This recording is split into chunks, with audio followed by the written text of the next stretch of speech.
কদিন ধরে আমার পেটে চিনচিনে একটা ব্যথা হচ্ছে। আশফাককে এই নিয়ে কয়েকবার বলা হয়েছে। সে বলেছে ডক্টর দেখাতে গিয়ে। আমি বললাম, আমি একা একা কি করে এই শরীর নিয়ে ডাক্তারের কাছে যাব, তুমি নিয়ে যাও। আশফাক বলল তার হাতে আপাতত সময় নেই, প্রচণ্ড চাপ যাচ্ছে কাজের। আমি অভিমান করেই বললাম, ঠিক আছে, তুমি তোমার কাজ নিয়ে পড়ে থাকো, আমি মরে যাই, আমি মরলেই তোমার শান্তি। আশফাক আমার থুতনি ধরে মুখটা উপরে তুলে বলল, এমন কথা বলো না লক্ষ্মী, তোমার পেটে আমার অনাগত সন্তান, তোমরা মা আর বাচ্চার ভালোর জন্যই তো আমি সব করছি, তুমি টেনশন করো না। দেখি আজ যদি অফিসের কাজ গুছিয়ে ফেলতে পারি তবে আগামীকাল তোমায় নিয়ে ডাক্তারের কাছে যাব। আমি কথা বললাম না, অভিমান করে বসে রইলাম। আশফাক অফিসে চলে গেল। আমি মাকে ফোন করলাম, বললাম, মা, আমার কদিন ধরে পেটে ব্যথা, চিনচিনে ব্যথা।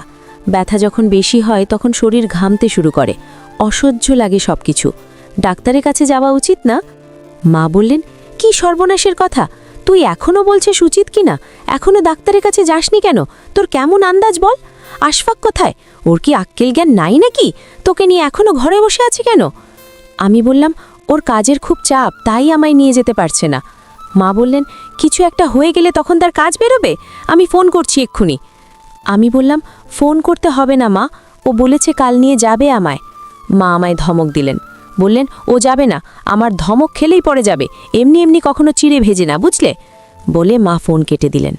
এর আরও ২০ মিনিট পর মা আবার ফোন করলেন আমায়। ফোন করে কেঁদে কেঁদে বললেন, তুই এক্ষুনি বাসায় এসে পড়, ওখানে আর এক দণ্ড না, ওই অমানুষের ঘরে থাকার কোনো প্রয়োজন নাই, ওই সংসার তোকে আর করতে হবে না। আমি অবাক হলাম, এরকম ওভাররিঅ্যাক্ট করার কি আছে এখানে? আশফাক তো মায়ের খুব পছন্দের ছেলে, ওর সম্পর্কে মা এমন বলছে কেন? তাছাড়া এইভাবে কাঁদছেই বা কেন? আমি বললাম, মা, কি হয়েছে? ও কিছু বলেছে তোমায়? মা বলেন, আমি ওকে আপন ভেবে শাসনের গলায় বলেছিলাম, আশফাক, তোমার কেমন আন্দাজ বলো? তুলির এতদিন ধরে অসুখ, তার পেটে বাচ্চা, কখন কি ঘটে যায় বলা যায়, তুমি এখনও তোমার অফিস নিয়ে পড়ে আছো। আমার মেয়ে আর নাতির কিছু হলে তোমায় উচিত শিক্ষা দিয়ে ছাড়ব। আমি এটা বলতেই আশফাক বলল, আমি যেন তোকে নিয়ে বাসায় যাই, তোকে নিয়ে আর সে সংসার করবে না। একটুতেই অত গলে গেলে তোকে বিয়ে দিয়েছি কেন? ঘরে শোকেসে সাজিয়ে রাখলেই পারতাম। এগুলো বলেছে। তাছাড়া আমায় বলেছে আমি কোন সাহসে এসব কথা তাকে বললাম, আমি নাকি এসব বলবার অধিকার রাখি না। বল, আমি কি কিছু ভুল বলেছি ওকে? আমি কি বলবো আসলে বুঝতে পারছি না। মা ওকে ওভাবে না বলেও পারতেন যে তিনি কিছু হলে উচিত শিক্ষা দিবেন। সে তো বলেই ছিল আগামীকাল আমায় নিয়ে ডাক্তারের কাছে যাবে। এত রাগ থাকা কি ভালো? মা যেন কেন এমন পাগলামি করেন? তাছাড়া আশফাকেরই বা এত রাগ দেখাতে হয় কেন? আমার মা তো তার মা, মায়ের সঙ্গে কেউ এরকম ব্যবহার করে? বিকেলবেলা মন খারাপ করে বসে আছি, তখন কোনো খোঁজ খবর না দিয়েই আশফাকের একমাত্র বোন জুই এলো। জুই আমার সঙ্গে ভীষণ মেশে। সমস্যা হলো ওর ভাইয়ের সঙ্গে মেশে না, একটুও না। মেশার কারণ হলো সে তার ভাগের সব সম্পত্তি নিয়ে যেতে চায়। সম্পত্তি নেওয়ার জন্য কদিন পর পর আসে, আশফাক দেয় না। না দেওয়ার কারণ হলো আশফাকের ধারণা জুই সম্পত্তি নিজের নামে লিখে নিলে দুদিন পরপরই তার হাজবেন্ড সব বিক্রি করে দেবে কারণ ওর হাজবেন্ড জুয়ারি, ক্রিকেট খেলায় বলে বলে টাকা ধরে, চাকরি বাকরি ছেড়ে এখন এসব ধরেছে। নিজের বাবার যাই সয় সম্পত্তি ছিল তা বিক্রি করে শেষ করেছে কবে, এখন শুধু ঘরের জায়গাটা আছে। এখন নজর পড়েছে এদিকে, জুইয়ের ভাগের সম্পত্তিতে। জুইকে কিভাবে কি বুঝিয়েছে কে জানে। জুইয়ের দুই চোখের বিষ এখন আশফাক। জুই সবসময় বলে আশফাক তার সৎ ভাই বলে এরকম, আপন ভাই হলে কখনোই সম্পত্তি নিয়ে এরকম করত না। ভাগ বুঝিয়ে দিত জুই। এবার এসে হঠাৎ করে বলল, ভাবি, একটা দারুণ সংবাদ আছে তোমার জন্য। আমি বললাম, কি সংবাদ? জুই বলল, ভাইজান নাকি গোপরে আরেকটা বিয়ে করেছে, শুনেছ নাকি এ বিষয়ে কিছু? আমি হেসে বললাম, ফাইজলামো রাখো জুই। আমার হাত ধরে বলল, আচ্ছা ভাবি, যদি ভাইজান কখনো এরকম কিছু করে তবে তুমি কি তা সহ্য করতে পারবে? আমি ওর দিকে আগুন বর্ণ চোখে তাকিয়ে বললাম, এরকম কিছু হবে না, হলে এই সংসার আমি নিজেই আগুন দিয়ে পুড়িয়ে সারখার করে দেব। জুই হাসতে শুরু করল শুনে। আমি ওর গালে দুষ্টুমি করে ছোট্ট একটা চোঁড় বসিয়ে দিয়ে বললাম, সাবধান, এরকম পচা কথা আর কখনোই আমার সামনে বলবি না তুই, বললে তোকে খুন করে ফেলবো আমি। জুই মৃদু হেসে বলল, আচ্ছা আর বলবো না, তোমার হাতে খুন হয়ে ওই যুবতী বয়সেই পৃথিবী ত্যাগ করতে চাই না আমি। পৃথিবীতে অনেক কিছু দেখার করার শখ রয়ে গেছে আমার, আগে সেসব পূরণ করি, এরপর খুন করো আর যাই করো করতে পারো। বলে জুই হাসল। আমিও হাসলাম ওর কথা শুনে। সেদিন কিছু ঘটল না। ঘটনা ঘটল এর পরের দিন। জুই এবার ঝগড়া বাঁধিয়ে বসেছিল ওর ভাইয়ের সঙ্গে। বলে বসল 7 গায়ের লোক নিয়ে সালিশ বসাবে। আমি অনেক চেষ্টা তবদিরুপ করে তাকে বিদায় করলাম। জুইকে বিদায় করার খানিক সময় পর আশফাক বলল রেডি হতে, ডাক্তারের কাছে যাবে আমায় নিয়ে। আমি ওয়াশরুমে ঢুকেছি চেঞ্জ করতে। এরই মধ্যে আশফাকের ফোন বাজল। সে কথা বলল ফোনে। কথা শেষ করে ডাকলো আমায়। আমি তখন শাওয়ার ছেড়েছি মাত্র। ওর ডাকে হাত ভেজা শরীরে দরজা ঠেলে উঁকি দিয়ে বললাম, কি হয়েছে আশফাক? আশফাক বলল, তুলি, তোমায় বলতে ভুলে গিয়েছিলাম, আজকে আমাদের বাসায় একজনের আসার কথা, এসে কদিন থাকবে। আমি বললাম, কে আসবে, কার আসার কথা? আশফাক বলল, জেবাকে চেনো না তুমি? আমি বললাম, চিনি, তোমার বান্ধবীও। হঠাৎ এখানে আসবে কেন? সংসার রেখে স্বামী বাচ্চাটিকে হঠাৎ এখানে বন্ধুর বাসায় কদিন থাকতে হবে কেন ওর? আশফাক বলল, ওর ডিভোর্স হয়েছে, ওর হাজব্যান্ড ওকে ডিভোর্স দিয়েছে। আমি অবাক হলাম, চোখ কপালে উঠে গেল আমার। বললাম, কিসব বলছো এসব, এরকম হলো কেন? আশফাক বলল, বিয়ের আগে যেবার একটা রিলেশন ছিল, এরপর কোনো একটা কারণে বয়ফ্রেন্ডের সঙ্গে ওর বিয়ে হয়নি, বিয়ে হয়েছে অন্য কারো সঙ্গে। এতদিন কোনো সমস্যা হয়নি। এই এত বছর পর হঠাৎ করে যেবার এক্স তার কাছে থাকা একটা স্ক্যান্ডাল ভিডিও ভাইরাল করে দিয়েছে সারা দেশে। ছড়িয়ে পড়েছে এই ভিডিও। সঙ্গে সঙ্গে ওর হাজব্যান্ড 3 তালাক বলে দিয়েছে। এবার নাকি কাগজে কলমে দিবে। তাছাড়া ওই ভাই ওকে ফোন করে বলেছে ওকে সামনে পেলে তার ভাই নিজেই গলা টিপে মেরে ফেলবে। জেবা মরতে গিয়েছিল, কিন্তু বাচ্চাটার কথা ভেবে মরতে পারেনি। অসহায় হয়ে আমায় ফোন করেছে। ওকে আমি কি করে ফেলে দিই বল? ওর এই দৌড়দিনে আমি যদি ওর পাশে না থাকি, তবে ও নিরুপায় হয়ে সুসাইড করে ফেলবে হয়তো। তখন কেমন হবে বল? আমি বললাম, ঠিক আছে, ওকে আসতে বল। আশফাক সঙ্গে সঙ্গে ফোন করল, বলল, তুই এসে পড়, বোরকা পরে আয়, সাবধানে আসিস। জেবা এলো। ওর 2 হাত ভর্তি ব্যাগ, সব কাপড় চোপড় এবং প্রয়োজনীয় জিনিসপত্র নিয়ে এসেছে। 3 বছরের মেয়ে টুকি ওর সাথে। টুকিকে দেখেছি অনেক আগে, তখন তার বয়স 1 বছর, শুধু হাসতো ঠোঁট মেলে, কি সুন্দর লাগতো।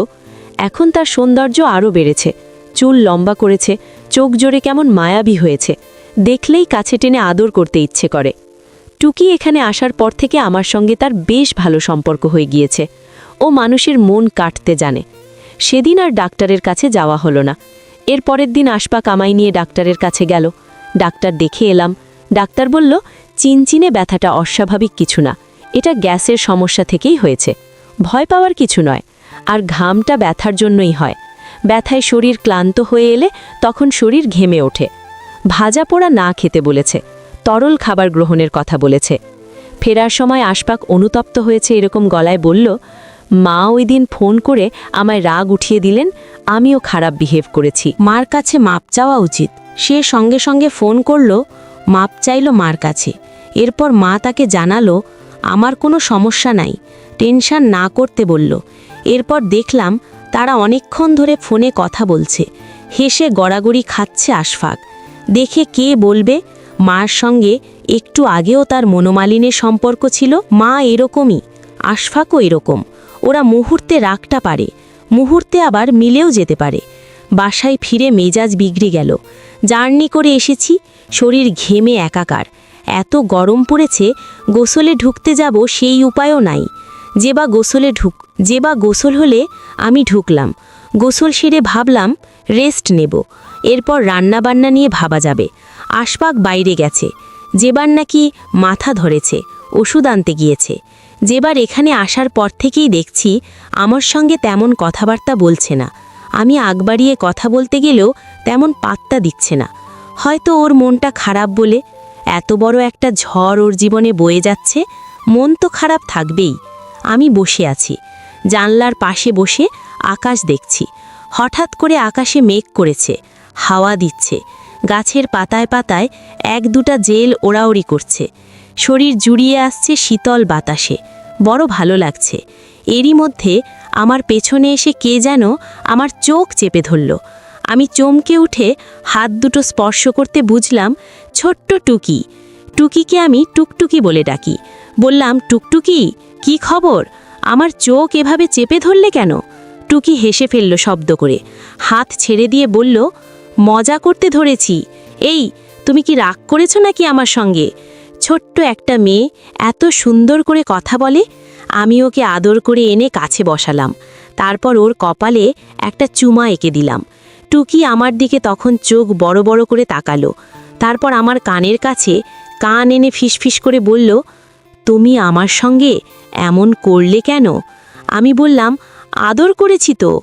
টুকি বলল, মাকেও এরকমভাবে আদর করে, আশফাক মামা আজও করেছে। কিভাবে করেছে জানো? টুকি বলে শেষ করার আগেই জেবা উঠে এলো। তার চোখ মুখের রাগে রক্তবর্ণ ধারণ করেছে। সে এসে কান ধরে টুকে টেনে নিল কাছে, তারপর গালে দুটো থাপ্পড় বসিয়ে দিয়ে রাগে অভিমানে একরকম কান্না করেই বসল। বাপের চরিত্র পেয়েছিস, অকারণে মানুষের চরিত্রের অপবাদ দেওয়া তোদের স্বভাব। তোদের 14 গোষ্ঠী এরকম।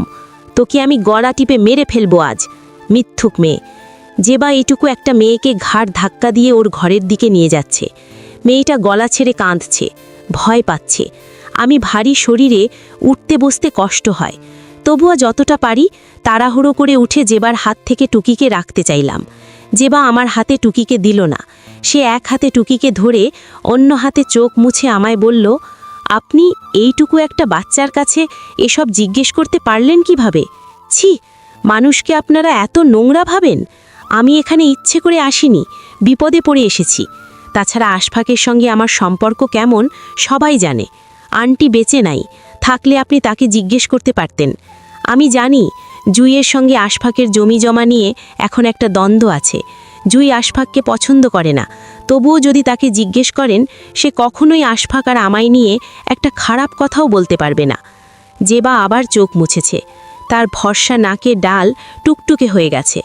আমি নরম গলায় বললাম, জেবা, আপনি আমায় ভুল বুঝছেন শুধু শুধু। আমি ওকে কিছু জিজ্ঞেস করিনি, জিজ্ঞেস করবার কোনো প্রশ্নই আসে না।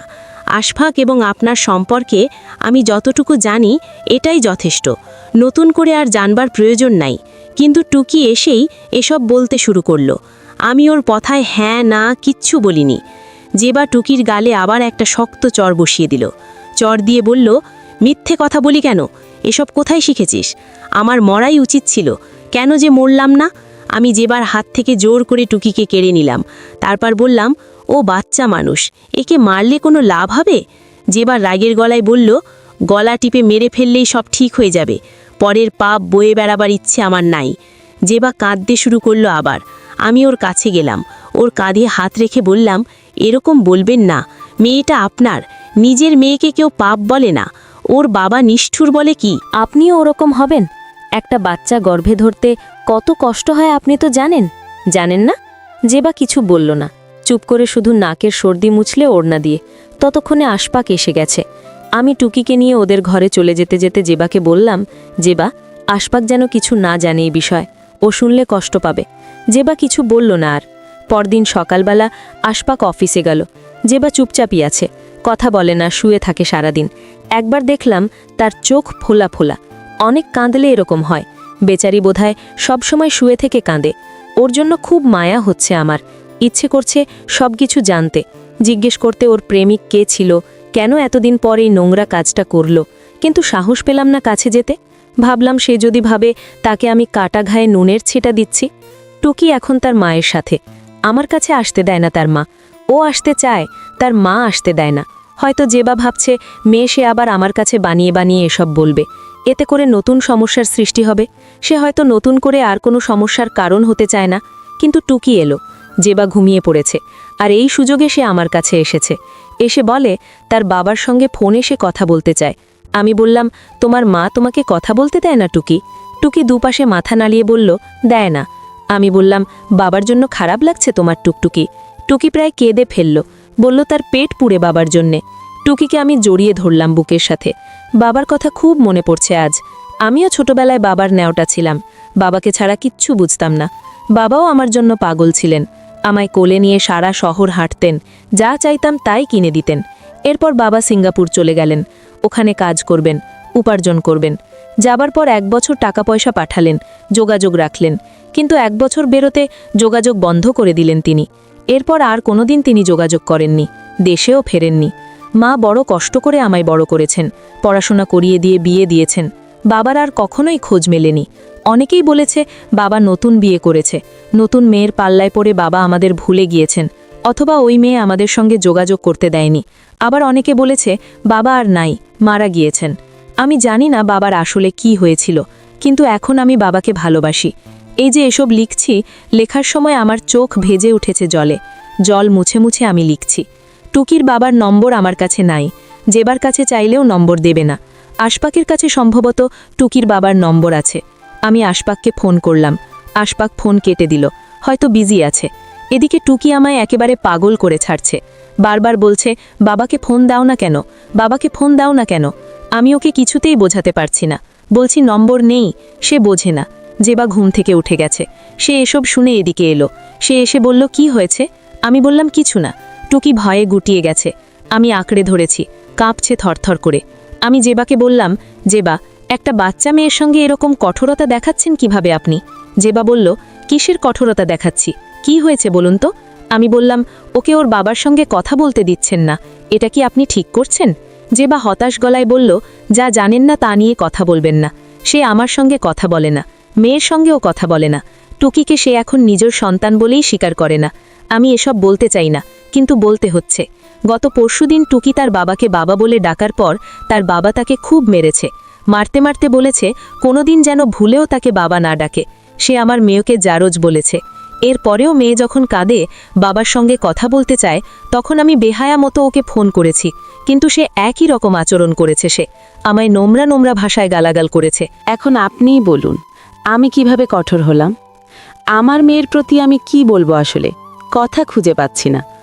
টুকের মুখের দিকে একবার তাকালাম, কি মায়াময় একটা মুখ, কি যে পবিত্র, কি যে মিষ্টি। কিন্তু এইটুকু একটা মেয়ে তার বাবা মায়ের ভুলের জন্য এত বড় শাস্তি পাচ্ছে। এই ছোট্ট শিশুটিকে একবার তার বাবা মারধর করে, তো আরেকবার তার মা মারধর করে। কি ভয়াবহ অবস্থা! আমি বললাম যে বা আপনি যান, টুকি আপনাকে ভয় পাচ্ছে, দেখুন ভয়ে কিভাবে গুটিয়ে যাচ্ছে, কাঁপছে থরথর করে। ও এখন থেকে আমার সঙ্গে থাকবে, খবরদার। আপনাদের একে অপরের উপর করা রাগ ওর উপর ঝাড়াবেন না। আর জেবা চলে গেল, কিছু বলল না। ওর মা চলে যাওয়ার পর টুকিকে দেখলাম আবার আগের মতো প্রাণবন্ত হয়ে উঠেছে। আমি মনে মনে ঠিক করলাম যেভাবেই হোক টুকির বাবার নম্বর আমি নিব, তারপর ইচ্ছে মতো ওকে কিছু কথা শুনিয়ে ছাড়ব। রাতে আশবাক বাসায় ফেলে ওকে বললাম, টুকির বাপটা কেমন বাসার মন দেখেছ? শিশু মেয়েটার সঙ্গে পর্যন্ত কথা বলা বন্ধ করে দিয়েছে। মানুষ নিজের সন্তানের জন্য জীবন দিয়ে ফেলে, আর সেই কিনা তার মেয়েকেই অস্বীকার করে বসেছে। নিজের রক্তের মেয়েকে বলেছে বাস্টার্ড, চিন্তা করো।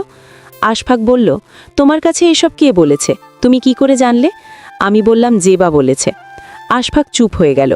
সাইড টেবিলের ড্রয়ার টেনে সিগারেটের প্যাকেট বের করে সিগারেট ধরালো। তারপর বলল, তোমার পেটের ব্যথাটা এখন কেমন? আজ সারা দিনের মধ্যে উঠেছিল কি? আমি বললাম, উঠেছিল, তবে আগের মতো তো তীব্র না, কমে যাবে ইনশাল্লাহ। আশফাক বলল, অবশ্যই কমে যাবে, টেনশনের কিছুই নাই। একটা কথা শোনো, এদিকে এসো, আমার কাছে এসো। আমি যতটা পারি এগিয়ে গেলাম, সেও এগিয়ে এসেছে। এসে আস্তে করে বলল, জেবার সঙ্গে অত মিশতে যেও না, ওর সব কথা বিশ্বাস করার দরকার নেই। আমি শুনে অবাক হলাম, বললাম, আশফাক এসব কি বলছো তুমি? জেবা তোমার বন্ধু। আশফাক বলল, অবশ্যই বন্ধু, কিন্তু এই যে অত বড় ঘটনা ঘটল, এখানে জেবার দোষ সবচেয়ে বেশি। আমি বললাম, কিভাবে বেশি? আশফাক বলল, ওর ভিডিও ব্লাস্ট হয়ে গেছে, সবাই দেখেছে, এমনকি টুকির চাচারাও, সব আত্মীয় স্বজন, পাড়া প্রতিবেশী। এখন তুমি বলো, এখানে টুকির বাবার দোষটা কোথায়? ওর তো এমনিতেই মান সম্মান ডুবে গেছে, শেষ হয়ে গেছে সব কিছু।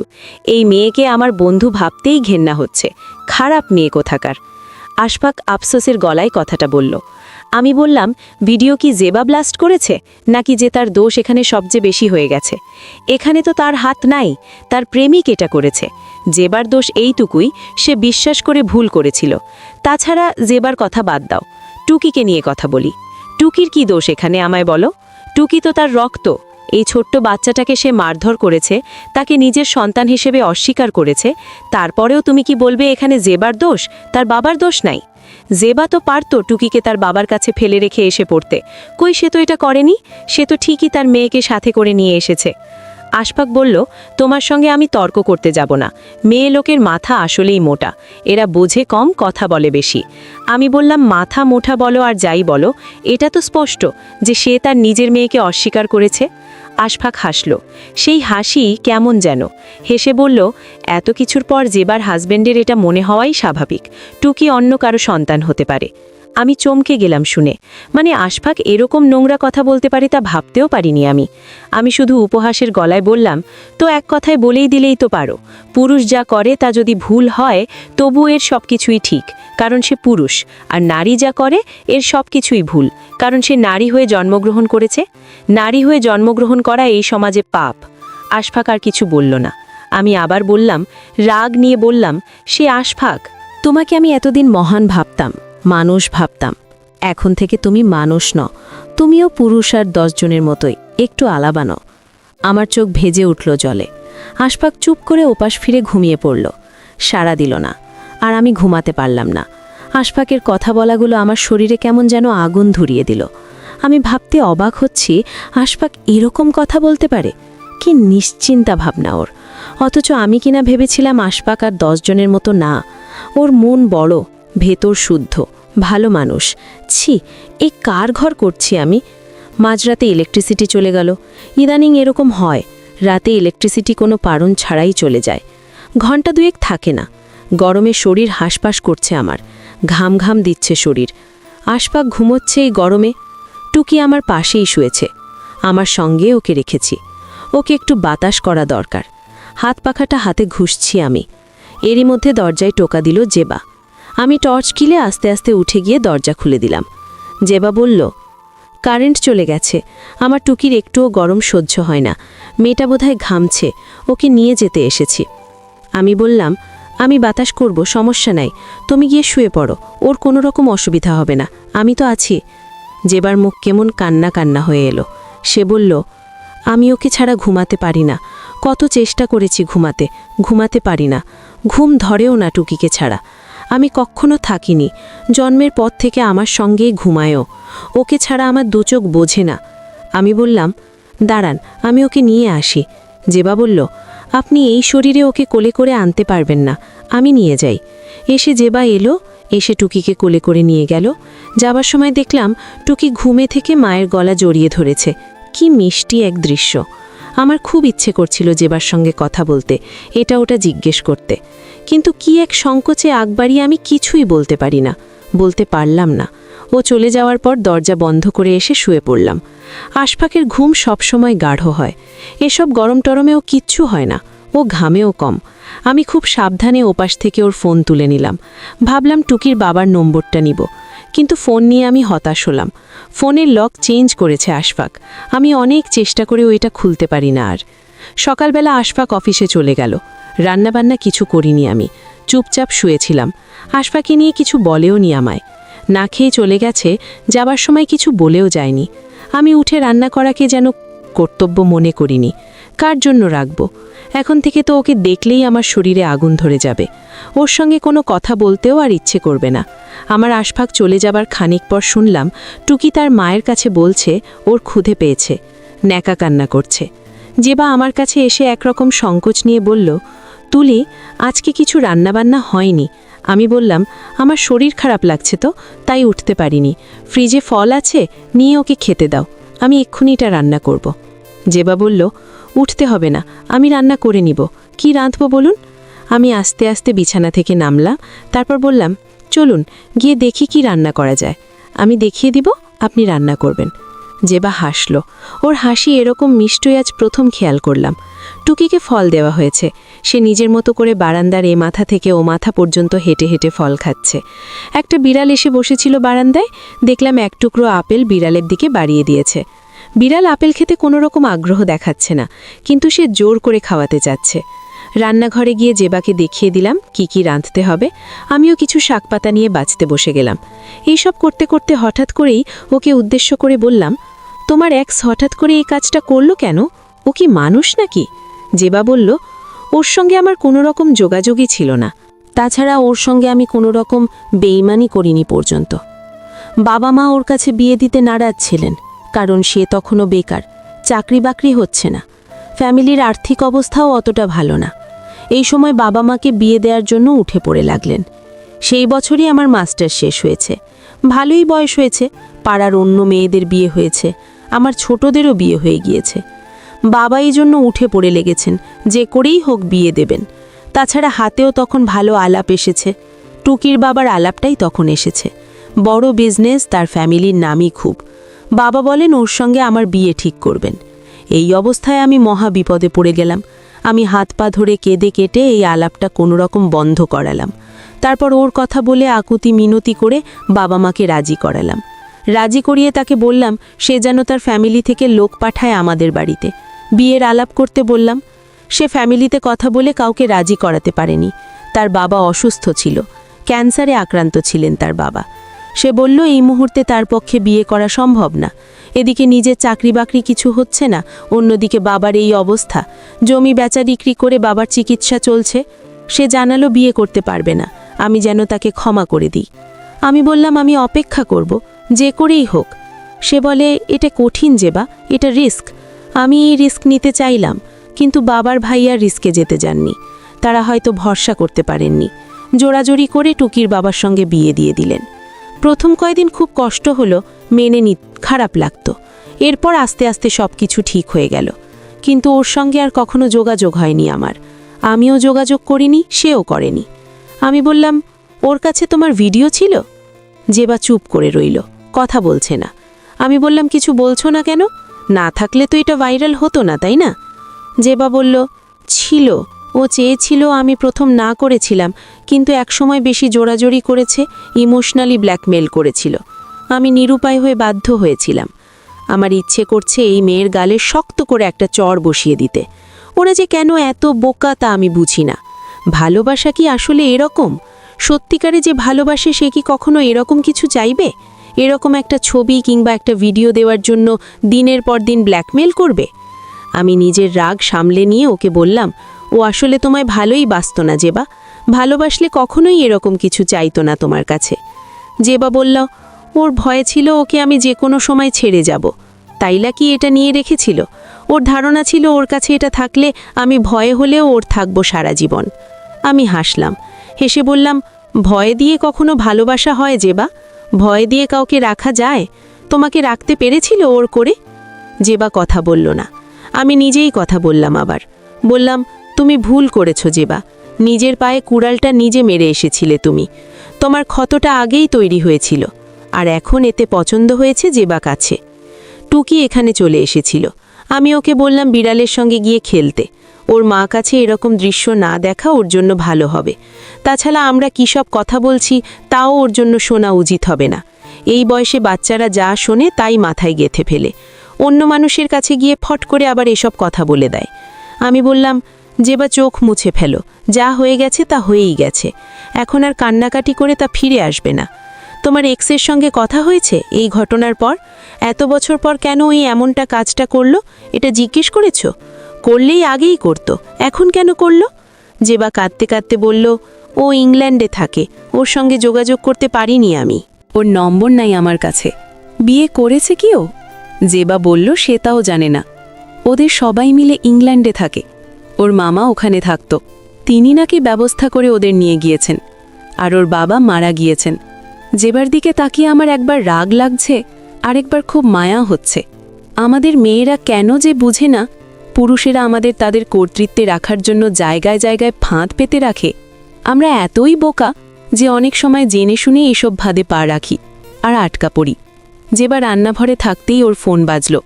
ওর কাজিন ফোন করেছে, ফোন করে বলেছে যেবার এক্স নাকি ওর কাজিনের সঙ্গে যোগাযোগ করেছে, মেসেঞ্জারে বলেছে কদিনের ভেতরে সে দেশে আসবে, যেবার সঙ্গে দেখা করবে। শুনে যেবার ভয় মুচড়ে উঠল। তার ধারণা ওর এক্স এসে একটা বড় ঝড় ঝামেলা পাকাবে এখানে। যেবার ভয় পাও তো ভুল না, নয়তো এত বড় একটা বাজে কাজ করবার পর আবার দেশে আসে কেন? তাও বলছে তার সঙ্গে দেখা করতে আসে। তবে কোন উদ্দেশ্য নিয়ে আসছে এখানে? আর কি ক্ষতি করতে চায়? ওর আর কি ক্ষতি করবার এখনও বাকি আছে? এই কদিনে যেবার সঙ্গে আমার খুব মিষ্টি একটা সম্পর্ক দাঁড়িয়ে গেল। আমরা এখন চা করে বারান্দায় বসে একসাথে চায়ের চুমুক দিতে দিতে গল্প করি। আপনি থেকে এখন আমরা তুমিতে এসেছি। টুকি তখন খেলা বেড়ালের সঙ্গে। বেড়ালের সঙ্গে তার ভালো ভাব জমেছে। যেবা তার কষ্টের কথা বলে, শুনে আমার চোখ ভিজে ওঠে। গতরাতে তার মাকে গোপনে ফোন করেছিল, এজন্য তার বাবা এই বুড়ো বয়সে তার মায়ের গায়ে হাত তুলেছেন। এর কারণ একটাই, তার মেয়ে নষ্ট হয়ে গেছে। মান সম্মান ধুলোয় মিশে দিয়েছে তাদের। এই মেয়ের সঙ্গে তিনি যোগাযোগ করলেন কোন সাহসে? এরপর নাকি তার ভাই তার মায়ের ফোন কেড়ে নিয়েছে। তার মা তার এক চাচির ফোন নিয়ে লুকিয়ে আজ সকালে এসব বলেছে। এরপর জেবা বলল, এরকম জীবন রেখে লাভ কি তুলি? এর চেয়ে মরে যাওয়াই ভালো। দেখবে একদিন বিষ-টিষ খেয়ে ফেলব। তোমাদের ভয় নেই, এখানে খাবো না, তোমাদের ফাঁসাবো না। তুলি হাসল। আমি বললাম, ওরকম কথা আর বলো না। তোমাকে আল্লাহ একটা লক্ষ্মী মেয়ে দিয়েছেন। ওর দিকে তাকিয়ে হলেও তোমাকে বাঁচতে হবে, হেরে গেলে চলবে না। জেবা হয়তো তখনও ভরসা পায়, নতুন করে বাঁচতে শেখে। সে জলজলে চোখের তারা নাচিয়ে বলে, আমি শেষমেশ জিতবই জিতব। আমার বড় ভালো লাগে শুনে। জেবাকে একরকম বিশ্বাসী করে ফেলেছিলাম আমি, কিন্তু এই বিশ্বাসের কিছুটা চিড় হলো একটা ঘটনা ঘটার পর। আমার ঘুম এমনিতেই খুবই হালকা হয়, শরীরে একটা পিঁপড়ে হাঁটলেও আমি সজাগ হয়ে পড়ি। কিন্তু ইদানিং আমার গাঢ় ঘুম হচ্ছে। সকাল সকাল ঘুম পেয়ে বসে, ওদিকে বেলা অনেক গড়ালে পরে আমার ঘুম ভাঙে। জেবাও নিজ থেকে সংসারের রান্নাবান্নার দায়িত্ব নিজের কাঁধে তুলে নিয়েছে। রোজ রোজ আমি ঘুম থেকে উঠে দেখে আসপাক অফিসে চলে গেছে, ওকে খাবার দাবার করিয়েছে। জেবা আমার গাঢ় ঘুমের কারণটা আমি ধরতে পারছিলাম না এক কদিন। ভাবলাম ডাক্তার যে ওষুধ দিয়েছে ওখানে কোনো একটা হয়তো ওরকম যা খেলে খুব ঘুম হয়। কিন্তু এই ভুল ভাঙল আরও পরে। আজ যখন জেবা চা করছে তখন আমি রান্নাঘরে যাচ্ছিলাম পানি খাবার জন্য, কিন্তু যাবার আগে দরজার কাছ থেকে ওকে কিছু একটা করতে দেখে আমি চুপচাপ দাঁড়িয়ে পড়ি। তারপর চুপচাপ দাঁড়িয়ে দেখি ও একটা কাপে কাগজ থেকে কিসের যেন পাউডার ঢেলে দিচ্ছে। তারপর আবার কাগজটা কোমরের কাছে গুজে রেখে দিল। ততক্ষণে ঘুমের বিষয়টি আমার কাছে পরিষ্কার হয়ে উঠল। আমি বুঝতে পারলাম আমার গাঢ় গভীর ঘুমটা আসলে কোথা থেকে আসে। আমার চায়ে মেডিসিন গলিয়ে দেয় জেবা, আমায় ঘুম পাড়িয়ে রাখে জেবা। কেন জেবা এরকম করে কেন? নিজের কাছে নিজেকে আমার প্রচণ্ড বোকা মনে হচ্ছে। সারা জীবন আমায় সবাই চালাক চতুর বলেছে, আমি নিজেও ভাবতাম আমি বড় চতুর, কিন্তু এখন মনে হচ্ছে পৃথিবীর সবচেয়ে যে বোকা লোকটা সে আমি। জেবাকে আমি সহজ সরল ভেবেছিলাম, যতটা সহজ সরল মনে সব কিছু হিসেব করে নিয়েছি, জীবন আসলে ওরকম সহজ সরল না। আর সব কিছুই হিসেব মেনে চললেও জীবন হিসেব মেনে চলে না। আমি ততক্ষণে সরে পড়েছি ওখান থেকে। ইচ্ছে করলেই আমি তখন পড়তে পারতাম, যে বা কী করছো তুমি এখানে, কি মিশাচ্ছ চায়ের সঙ্গে? আমি ইচ্ছে করলেই ওর কাছে যেতে পারতাম। গেলে যে বা হয়তো ধরা পড়ে যেত, ধরা পড়লেই গল্প শেষ। কিন্তু অনেক রহস্য রয়ে যেত। এই রহস্যের যে গভীর গোপন আছে তা জানার জন্যেই চুপচাপ পিছিয়েছিলাম। নিজেকে শান্ত করে নিলাম। যে বা চা পরে এনে বলল, তুলি, আজকের চায় মশলা দিয়েছি, খুব ভালো ফ্লেভার এসেছে, নাও। সে আমার হাতে কাপটা বাড়িয়ে দিল। আমি কি করব আসলে বুঝতে পারছিলাম না। এই চা কিছুতেই খাওয়া যাবে না। চা খেলেই আবার ঘুম হবে, গভীর ঘুম। আমি ঘুমিয়ে তোলে পড়লে এই বাড়িতে কি হয় এর কিছুই টের পাবো না আমি। কিন্তু চা না খেলেও তো বুঝে ফেলবে। আমি কি করব আসলে বুঝতে পারছিলাম না। এরই মধ্যে আমার ফোন বাজল। চা হাতে করে দাঁড়িয়ে ওকে বললাম, জেবা, আমার ফোন বাজছে। ঘরে ফোন গিয়ে দেখি কে ফোন করেছে। জেবা বলল, যাও। ওর সামনে ঠোঁটের কাছে কাপ নিয়ে চুমুক দেওয়ার ভান করে ভেতরে চলে গেলাম। গিয়ে দেখি মা ফোন করেছেন। মার কাছে জেবা প্রসঙ্গে এখন পর্যন্ত কিছু বলিনি বলে সর্বনাশ হতো। মা আগুন হয়ে উঠতেন, বলবেন, ঘরে সতীন বার করেছিস, মরবার শখ হয়েছে তোর। মায়ের সঙ্গে অন্য প্রসঙ্গে কথা বললাম। এই সুযোগে চা ফেলে দিলাম বাইরে। কথা শেষ হলে ওর কাছে এসে বললাম, আল্লাহ, ভীষণ টেস্ট হয়েছে, মশলা চা তো খুব মজার হয়। জেবা হাসল। এই হাসিটা কৃত্রিম। এভাবে কৃত্রিম হাসি হাসল কেন জেবা? ওর তো বিজয়ের হাসি হাসবার কথা ছিল। বিষয়টা আমার কাছে ভালো লাগলো না। আশফাক ফিরল 9টার দিকে। ততক্ষণে আমি শুয়ে পড়েছি। এ কদিন ঘুমবার পর অভ্যেস হয়ে গেছে। আজ না চা খেলেরও চোখ টানছে, ঘুম পাচ্ছে খুব। কষ্ট করে চোখের পাতা আলাদা করে রেখেছি। আশফাক এসে ডাকল, বলল, তুলি, এই তুলি। আমি ঘুমের জড়ানো গলায় বললাম, ও বলল, আমি এসেছি, হাত মুখ ধুয়ে এসেছি, ভাত দাও তো উঠে। আমি উঠলাম না। ঘুম কাঁদর গলায় বললাম, নিয়ে খেয়ে ফেলো না, আমার ঘুম পাচ্ছে খুব, উঠতে পারছি না, চোখের পাতায় খুলতে পারি না আমি। ওর ঘর থেকে জেবা এগিয়ে এলো, বলল সে ভাত দিচ্ছে, আমাকে আর উঠতে হবে না। যেভাবে সে ভাত দিয়েছে, আশফাক কি যেন ওকে বলল, ধমকের গলায় বলল কি নাকি আমি বুঝতে পারলাম না। চা না খাওয়ার পরেও কেন আমার এরকম হলো বুঝতে পারলাম না। আর জেগে থাকতে পারলাম না, ঘুমিয়ে তলিয়ে পড়লাম। ঘুম থেকে যখন জাগলাম তখন দেখি সকাল 8টা। আশফাক বেরিয়ে গেছে ততক্ষণে। জেবা ওর ঘর থেকে গান ধরেছে, রবীন্দ্রসঙ্গীত। আমার নিশীথ রাতের বাদল ধারা, এসো হে গোপনে। টুকি খিটখিট করে হাসে, কেন হাসছে কে জানে। সকালবেলা ঘুম থেকে উঠে মন ফুরফুরি থাকার কথা ছিল। রবীন্দ্রসঙ্গীত আমার প্রিয়, এছাড়া জেবার গলাতেও দরদ আছে। কিন্তু আজ আমার মেজাজটাই বিগড়ে গেল। এতদিন তো সব কিছুই ঠিক মতো চলছিল, জেবার সঙ্গে ভালো সম্পর্ক গড়ে উঠেছিল, টুকিকে নিয়ে আনন্দে মেতে থাকতাম। কিন্তু এখন আর ওদের মা মেয়ের সঙ্গে আমার মিশতে ইচ্ছে করছে না। কিন্তু এর আগে আমি প্রকাশও করতে পারছি না। এর মতো অসহ্য যন্ত্রণার কিচ্ছু হয় না। দুপুরবেলা হুট করে জয় এসে উপস্থিত। জেবা তখন বাসায় নেই, টুকিকে নিয়ে কোথায় যেন গিয়েছে, বলেছে তার এখন এক আন্টির সাথে দেখা করবে। এখানে আর কতদিন থাকবে আমাদের বোঝায় নাকি, আর থাকতে চায় না ও। যাওয়ার খানিক পরেই জুই এলো। জুই এসে ঘরে জেবার কাপড় চোপড় ব্যাগপত্র দেখে বলল, এসব কার ভাবি? আমি সব খুলে বললাম। জুই শুনে বলল, ওকে এখানে জায়গা দিলে কেন? দুনিয়ায় কি ওর থাকার জায়গার অভাব ছিল নাকি? আমি বললাম, আমি কিভাবে জায়গা দিলাম? তোর ভাই তো এনে তুলল, জায়গা দিল। তাছাড়া জেবা ওর বন্ধু, সে তার বন্ধুকে বিপদের সময় আশ্রয় দিলে আমার কি বলার থাকে এখানে? জুই রাগ দেখিয়ে বলল, তোমাকে সুখে থাকতে ভূতে কিলায়, তাই না? মায়ের চেয়ে মাসির দরদ বেশি, যত্ত সব। আমি চুপ করে রইলাম। চুপ করে না থেকে কি বলবো ওকে? জুই বলল, এখন চুপ হয়ে গেলে কেন? কাকে বলবো তাহলে এসব? হালকাটি তো ঘরে ঠিকই, কুমির আনলে এখন কামড় খেয়ে মজা শেখো। আমি মলিন মুখে উঠে বললাম, এসব আমাকে বলছিস কেন তুই? জুয়ের রাগ আরও বাড়ল। সে বলল, তাহলে কাকে বলবো? যেবার কি মা নাই, বোন নাই, খালা নাই, চাচি নাই, সব আছে তাই না? এখন আমায় বলল, তুমি রক্তের সম্পর্কে সব মানুষ রেখে এখানে এসে উঠল কেন? সে আমি বললাম, ও কি ওর কোনো আত্মীয় স্বজন জায়গা দিচ্ছে না তাই উঠেছে। জুই বলল, বেশ ভালো কথা, জায়গা দিচ্ছে না, কিন্তু তার কি কোনো মেয়ে বন্ধু ছিল না? মেয়ে বন্ধুর ওখানে গিয়ে উঠতে পারল না, এখানে এসে আশফাক সাহেবকেই কেন বেছে নিতে হবে? আমি আসলে কিছুই বুঝতে পারছি না। জুই সব কিছু খুলেও বলছে না। আমি বললাম, যেবা সুবিধার না তাই না? জুই কিছু বলল না, রাগে মুখ ফুলিয়ে রেখেছে। আমি আবার বললাম, তোর ভাইজানের সঙ্গে কি ওর অন্যরকম সম্পর্ক ছিল আগে থেকে? যেবার কি চরিত্রের সমস্যা? আমিও একটা ঘটনার জন্য ওকে সন্দেহ করি। জুই বলল, এসবের কোনো উত্তর তুমি আমার থেকে পাবে না। এমনিতেই ভাইজানের সঙ্গে আমার সম্পর্ক দেখতো, আমি এই নিয়ে আর একটা কথাও বলবো না। কিন্তু তোমাকে আমি অসম্ভব রকম পছন্দ করি, তোমার ভালোর জন্যই বলছি। যে বা ভালো মেয়েই হোক কিংবা খারাপ মেয়ে হোক, এটা তোমার ভাববার দরকার নেই। তুমি ওকে এখান থেকে বিদায় করার চেষ্টা করো। জুই চলে যাবার পর আমার কেমন একলা লাগতে শুরু করলো। খুব মন খারাপ লাগছে। যে বা টুকি এরা এখনও ফেরেনি। কোথায় চলে গেল ওরা? নাকি আশফাকের সঙ্গে বাইরে কোথাও ঘুরছে? এখন আর কোনো কিছুতে আমার বিশ্বাস থেকে না। আশফাকের নম্বরে কল করলাম আমি, নম্বর বন্ধ।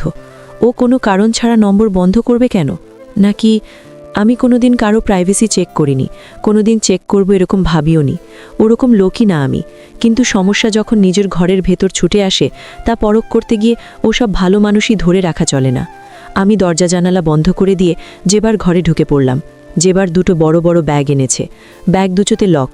ব্যাগ ব্যতীত এটা ওটা চেক করেও সন্দেহজনক কিছুই পাওয়া গেল না। ওর ঘর থেকে বেরিয়ে আসার সময় শুধু বিছানার বালিশের দিকে হঠাৎ চোখ পড়ল।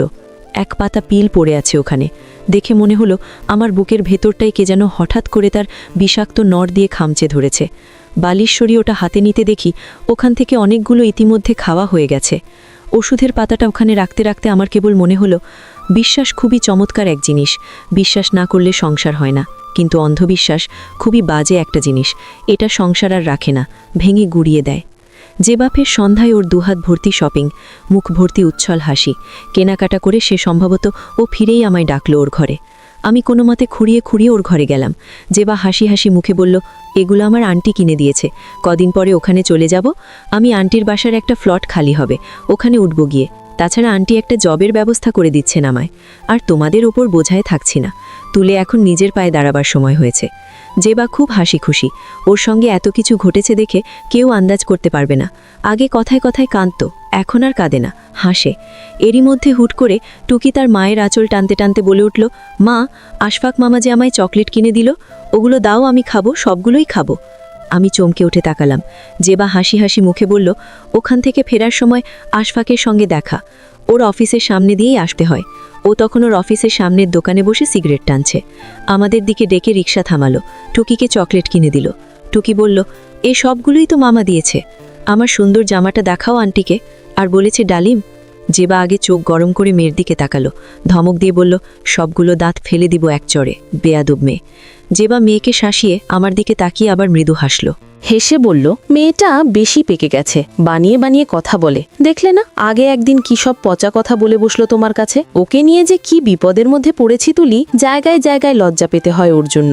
আমার আর ওখানে থাকতে ভালো লাগছে না, ওকে দেখতে ইচ্ছে করছে না, আর শরীর রাগে জ্বলছে। আমি বললাম, জেবা আমার শরীর খারাপ লাগছে, গিয়ে শুয়ে থাকবো একটু। জেবা বলল, ঠিক আছে যাও। আর শোনো, ওই হারামজাদাটার সঙ্গে ডিভোর্সের বিষয়টা এখন পাকা বাকি। আমি বলে দিয়েছি, হিসেবে যতটা টাকা আসে এর 1 পয়সা কম দিলেও মানব না। ঠিক করিনি তুলি, যে যেমন ইতর তার সঙ্গে ওরকম ইতর আমি করতে হয়। আমি হাসলাম আর মনে মনে বললাম, তুমিও ইতর, পৃথিবীর সবচেয়ে বড় ইতর তুমি। ঘরে এসে মেসেজ করে সব বললাম জুইকে। জুই বলল সে কাল আসবে, এসে তার একটা বিহিত সে করে ছাড়বে। আমি বললাম, কিভাবে করবে? সে বলল, এলেই বুঝবে কিভাবে করি। বিকেল বেলা জেবা চা করলো, বারান্দায় বসে খেতে ডাকলো। আমি বললাম, আমার পেটে আবার ব্যথা হচ্ছে, খাবো না। জেবা সম্ভবত বিরক্ত হয়েছে, তার মুখ কেমন গোমরা করে রেখেছে। আমি গিয়ে ওর পাশে বসলাম, তার পাশে 2 কাপ চা, এমনি এমনি জড়িয়ে জল হচ্ছে, খাওয়া হচ্ছে না দুটোর একটিও। আমি বললাম, জেবা তোমারটা খাচ্ছ না কেন? জেবা বলল, এমনিতেই ইচ্ছে করছে না। আমি মিটি মিটি হাসলাম, মনে মনে বললাম, শয়তান মেয়ে, খাবে না কেন?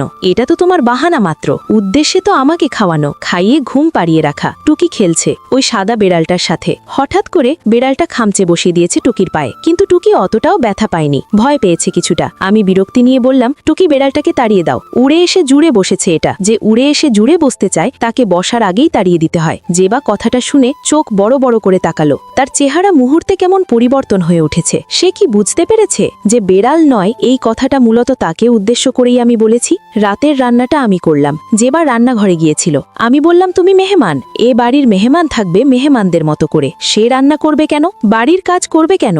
বাড়ির কাজ করবে বাড়ির লোকেরা। বাড়ির লোকেরা কাজ সামলাতে না পারলে কাজের লোক রাখা হবে, কিন্তু মেহমান দিয়ে কাজ করানো এটা রীতিমতো অসভ্যতা, তাই না জেবা? জেবা হাসলো, আর কিছু বলল না। কিন্তু আমি জানি ওর ভেতরে আগুন ফুসলে উঠেছে তখন, কিন্তু এই আগুন সে কিছুই দেখাতে পারছে না, আমায় দেখাতে পারবেও না সহজে। রাতে আশবাক বাড়ি ফিরে হতাশ হলো সম্ভবত, কারণ আমি তখনও জেগে টেবিল ল্যাম্প জ্বালিয়ে সুনীল গঙ্গোপাধ্যায়ের স্বর্গের নিচে মানুষ পড়ছি। সে এসে হাসার চেষ্টা করলো, জোর করে হাসলে সেই হাসি উপলব্ধি করা যায়। তার হাতে একটা সুতোর ব্যাগ, বাইরে থেকেই দেখা যায় ব্যাগের ভেতর 4টে ডালিম রাখা। আমি স্মিত হাসলাম, বললাম, ডালিম আনলে যে হঠাৎ? আশবাক থতমত খেয়ে গেল, বলল, আসার সময় পেয়েছি তাই নিয়ে এসেছি, তুমি খেলে উপকার হবে, খুব ভিটামিন আছে, ভাবলাম তোমার খামা প্রয়োজন, এমনিতে তো এখন শরীরে পুষ্টি লাগবে। আমি বই থেকে চোখ তুলে আবার হাসলাম, বললাম, ডালিম আমার অপছন্দের, তুমি ভুলে গেছো আশফাক?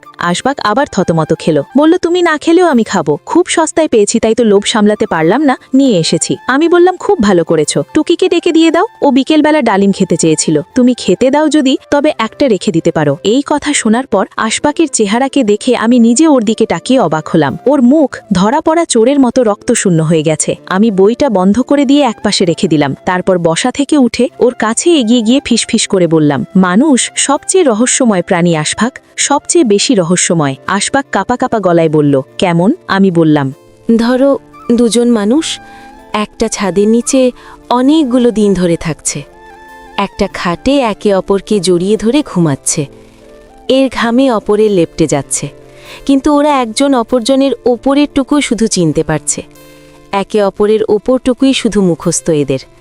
ওরা ভাবে ওরকমভাবে একে অপরের ভেতরটা বুঝে চেনে জানে, কিন্তু না, জানে না, কিচ্ছু জানে না ভেতরের।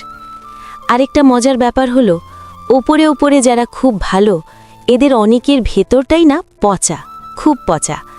এসব বলতে গিয়ে রাগে একটা দুঃখ কাছের আঘাতে আমার চোখ ভিজে উঠল জলে, কান্না পাচ্ছে খুব, অসহায় লাগছে বড় নিজেকে। কিন্তু চোখের জল তো অত সস্তাও না যে যার তার জন্য কাঁদতে হবে। আমি জানি কার জন্য কাঁদতে হবে এবং কার জন্য কান্না করা যাবে না। আমি দেখছি আশফাকের কপাল ঘামছে। আমি ওর দিকে তাকিয়ে ভেজা চুপসানো গলায় আবার বললাম, পৃথিবীর সবচেয়ে বড় কষ্ট কি জানো আশফাক? আশফাক কিছু বলল না। তার হয়তো এসব শোনার জানার কোনো রকম ইচ্ছে নেই। আমি নিজ থেকে ওকে বললাম, বিশ্বাসঘাতকতা। সে রাতেই দেখা গেল মেয়েকে কোলে নিয়ে ব্যাগপত্র গোছগাছ করে জেবা বাসা থেকে বেরিয়ে পড়তে চাইছে। ও সব কিছুই শুনেছে। আমি এটাই চেয়েছিলাম, সে শুনুক, শুনে যদি ওর সামান্যতম লজ্জাবোধ থেকে থাকে তবে আমার বাসা থেকে বেরিয়ে যাক, আমার পথ থেকে দূরে সরুক। কিন্তু ওকে যেতে দিল না আশফাক। আশফাক গিয়ে ওর পথ আগলে দাঁড়ালো, ধমক দিয়ে বলল, পাগলামি করছিস কেন? কি হয়েছে? এ রাতের বেলা কোথায় গিয়ে উঠবি?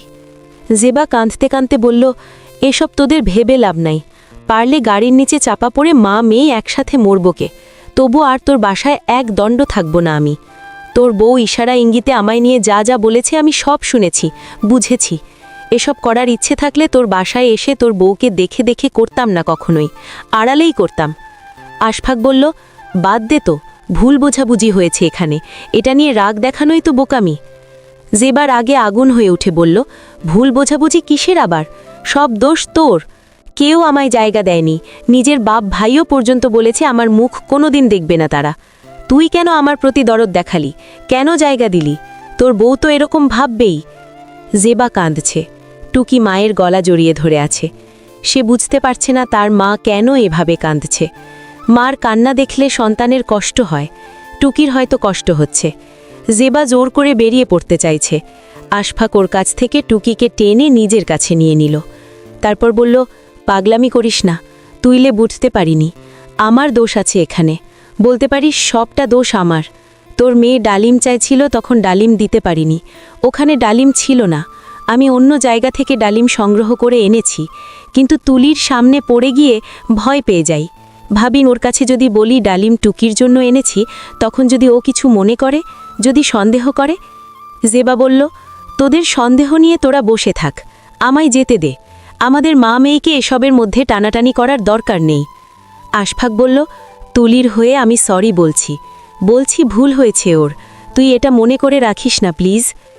আমি এতক্ষণ শুয়ে থেকে এসব নাটক দেখছিলাম, শুনছিলাম। আশফাকের শেষ কথাটা শুনে মেজাজ খারাপ হয়ে গেল। কোনো রকমে উঠে ওদের কাছে এসে বললাম, আশফাক, কার ভুল হয়েছে বললে? আশফাক বলল, তোমার, তুমি এটা ঠিক করনি। আমি অবাক হবার মতো করে বললাম, আমি কোথায় ভুল করলাম? তাছাড়া জেবা যে বারবার বলছে আমি তাকে নিয়ে কথা বলেছি, তাকে অপবাদ দিয়েছি, কই একবারের জন্যও তো তাকে উদ্দেশ্য করে কিছু বলিনি। বলেছি কি? আশফাক চুপ করে আছে। জেবাও কি বলবে আসলে? বলার তো কোনো উত্তর এদের কাছে নেই। আসলেই তো, ওদের সরাসরি উদ্দেশ্য করে কিংবা ওদের নাম ধরে আমি কিছু বলিনি। ওরাই আগ বাড়িয়ে নিজেদের গায়ে দোষ চাপিয়ে নিয়েছে। কথায় আছে না, চোরের মন সবসময় পুলিশ পুলিশ করে। আমি বললাম, এখন দুজনেই চুপসে গেলে কেন? এভাবে চুপ হয়ে গেলে কেন? আশফাক কিছু বলছে না, জেবা কিছু বলার জন্য মুখ খুলেছে। আমি তাকে কিছু বলার সুযোগ না দিয়ে জেবাকে বললাম, জেবা, তুমি মোটেও লোক সুবিধার না, তোমার ভেতর আসলেই ঝামেলা আছে।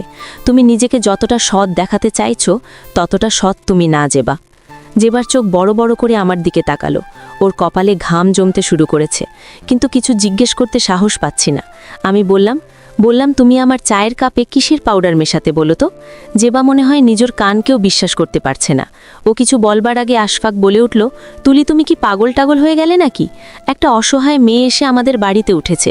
জেবা আমার বোনের মতো, আর ওকে তুমি সহ্য করতে না পারছো? না বলে মিথ্যা অপবাদ দিয়ে ষড়যন্ত্র করে ওকে এখান থেকে বের করে দিতে চাইছো? সে তুলি, তুমি এরকম ছোট মন মানসিকতার মেয়ে?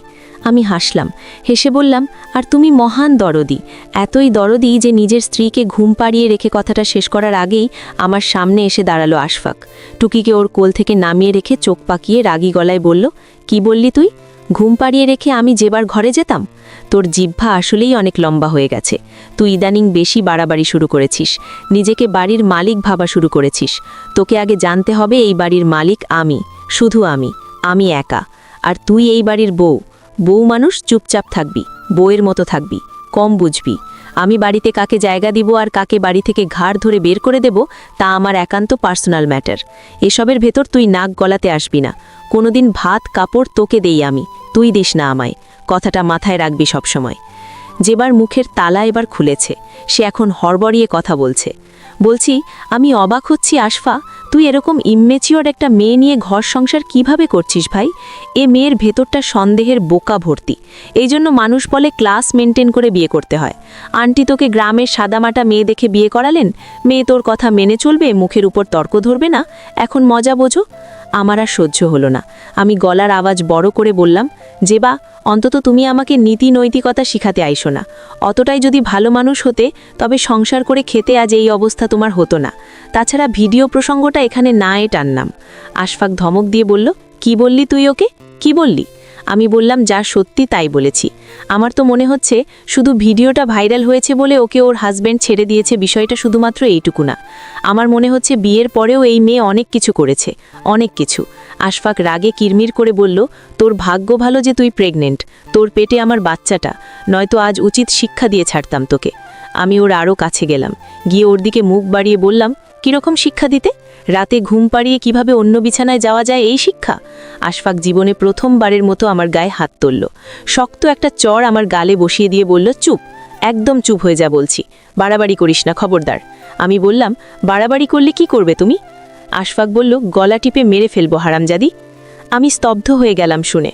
তারপর ধারালো গলায় বললাম, আমি কি পুলিশে ইনফর্ম করব? বলবো তুমি আমায় হুমকি দিয়েছ খুন করে ফেলার? বলবো নাকি? আশফাক ভয়ে মিলিয়ে গেল। ও হয়তো ভাবেনি আমি ওর সঙ্গে এভাবে তর্ক করব। ও ভাবতেই পারেনি হয়তো গ্রাম থেকে বিয়ে করে আনা সামান্য এইচএসসি পাশ দেওয়া তার বউ তার সঙ্গে এভাবে লড়বে। সে হয়তো এরকম কল্পনাও করতে পারেনি।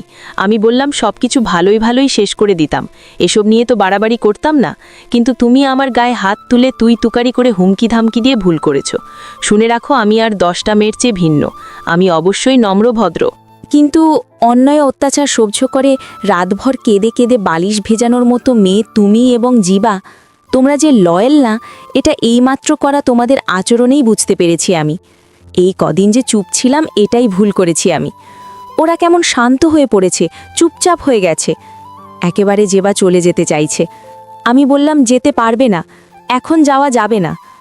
জেবা বলল, মানে যাওয়া যাবে না মানে? তুমি আমায় আটকে রাখার কে? আমি হাসলাম, হেসে বললাম, কেউ না, কিন্তু তুমি আমার অনেক বড় ক্ষতি করেছ। এই ক্ষতিপূরণ তোমার কাছ থেকে উসুল না করে আমি তোমাকে একবার নড়তে দেব না এখান থেকে। জেবা বলল, মেসেমি দোষ দিবে না, অনেক সহ্য করেছি তোমায়। আমি বললাম, 1 মিনিট। বলি যতটা দ্রুত সম্ভব জেবার রুমে গেলাম।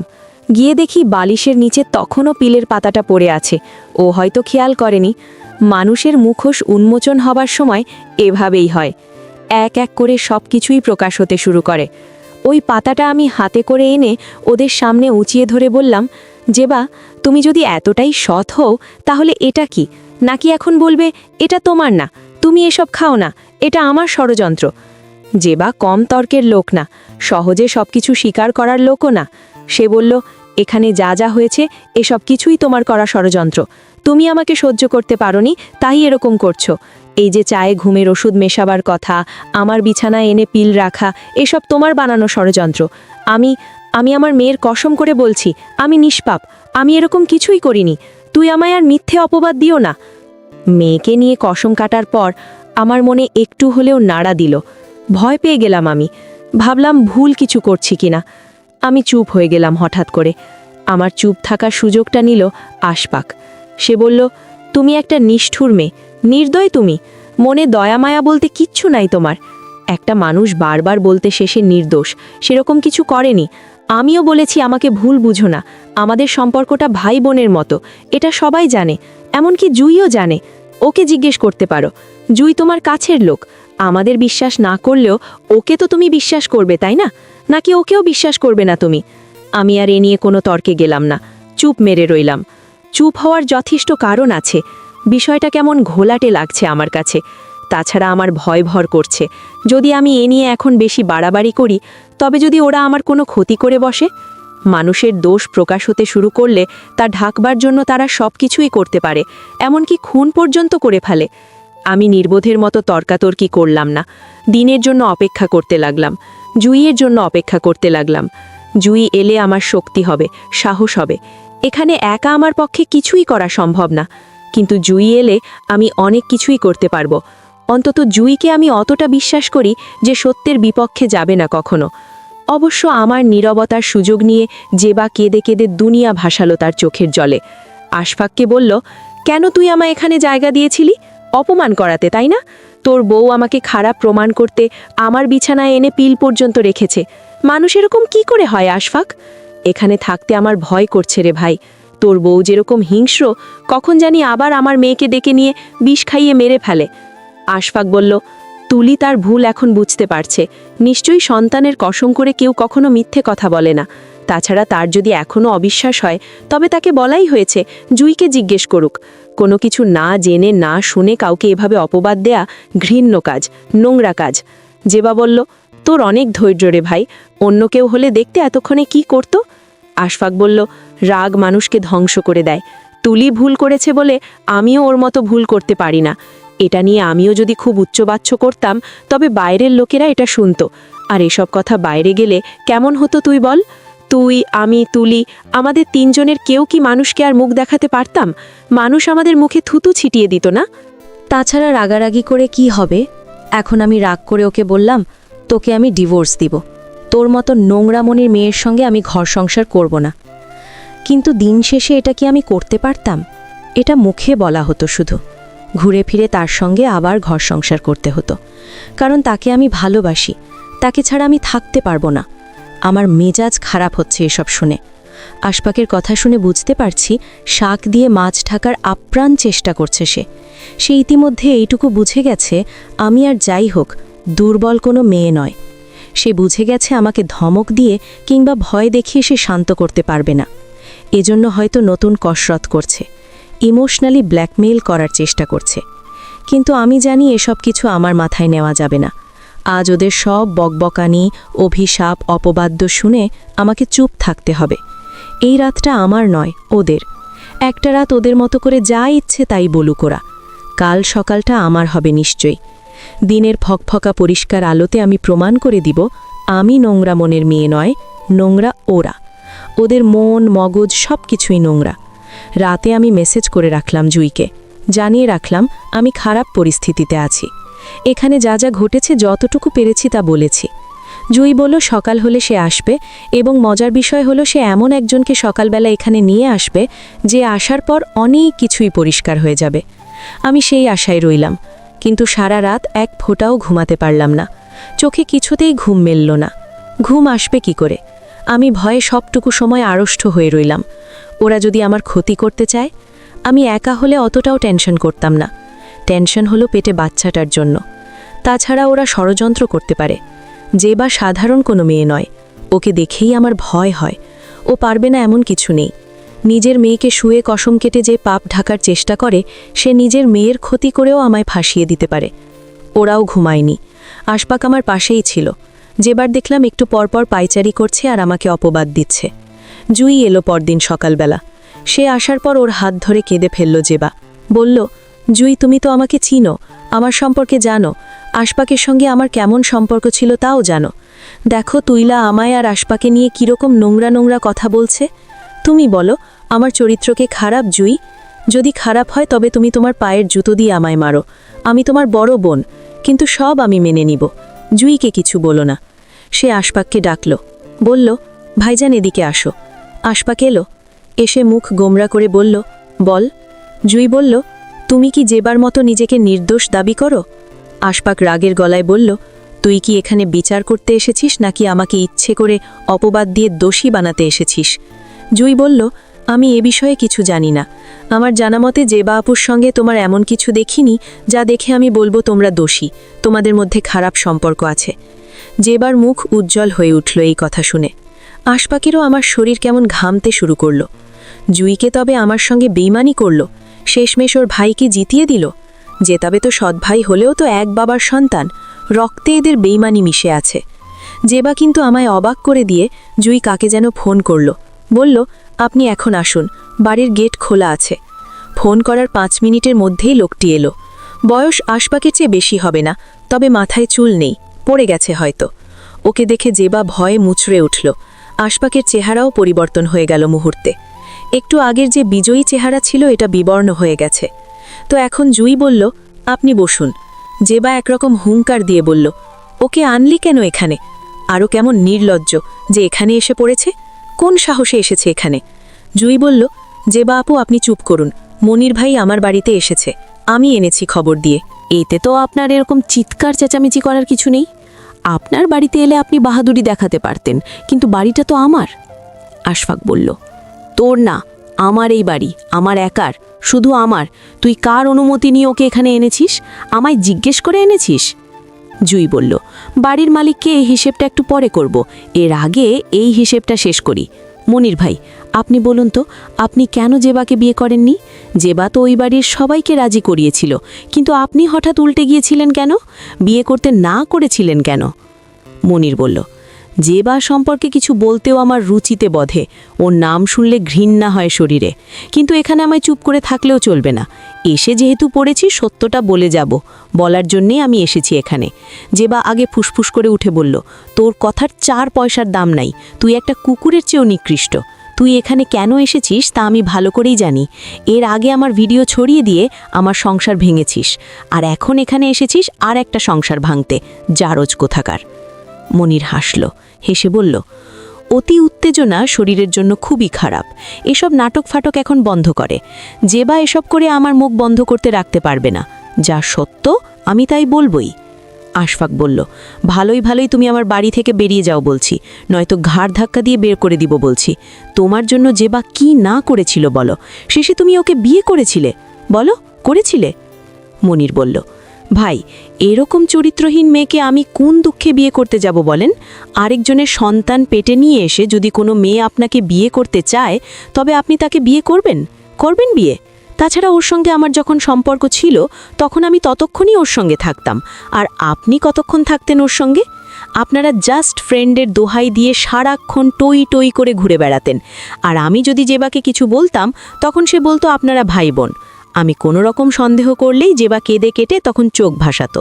আমি বোকা ছিলাম, ওর মায়া কান্নাকে সত্য ভেবে সব কিছুই ভুলে যেতাম। আমি ভাবতাম জেবার সঙ্গে আসলেই আপনার ভালো সম্পর্ক, কিন্তু শেষে যে খেলাটা দেখালেন ভাই, ওর গর্ভে আপনার নিজের সন্তানসহ জেবাকে আমার কাছে গুছিয়ে দিতে চাইলেন। আপনি আবার কোন নৈতিকতা নিয়ে আমায় প্রশ্ন করেন যে কেন আমি জেবাকে বিয়ে করিনি? মনিরের মুখ থেকে কথাটা শুনে আমার মাথা কেমন চক্কর দিয়ে উঠল। জুইকে দেখলাম চোখ বড় বড় করে তাকাতে। সত্যি বলতে আমি কখনোই এরকম কিছু শুনবো বলে প্রস্তুত ছিলাম না। জেবাকে আমি দুশ্চরিত্রে ভেবেছিলাম, কিন্তু এতটা দুশ্চরিত্রে সে এরকম কখনই ভাবেনি। আর আশফাকের প্রতি তো সমস্ত বিশ্বাস উঠেই গেল মুহূর্তে। ছি, আমার ভাবতেই অবাক লাগছে যে এই বদলোকটার সঙ্গে এত দিনগুলো আমি সংসার করেছি। এরই মধ্যে জেবা বলল, মুখ সামলে কথা বল জারজের বাচ্চা, নয়তো জুতা দিয়ে পিটিয়ে সোজা করে ছাড়বো একেবারে। এরই মধ্যে আশফাক উঠে গেল। ও এমনভাবে এগিয়ে যাচ্ছে যে সে এক্ষুনি মারধর করে মনিরকে এখান থেকে বের করে দিবে। জুই বাধা দিল, ওদের দুজনের মাঝখানে গিয়ে দাঁড়ালো। মনির এবার বলল, সত্য কথা বললে শরীরে জ্বালা ধরে, তাই না আশফাক সাহেব? লজ্জা হয় না আপনার? ভাই বোনের পরিচয় দিয়ে যে এসব করে বেড়ান?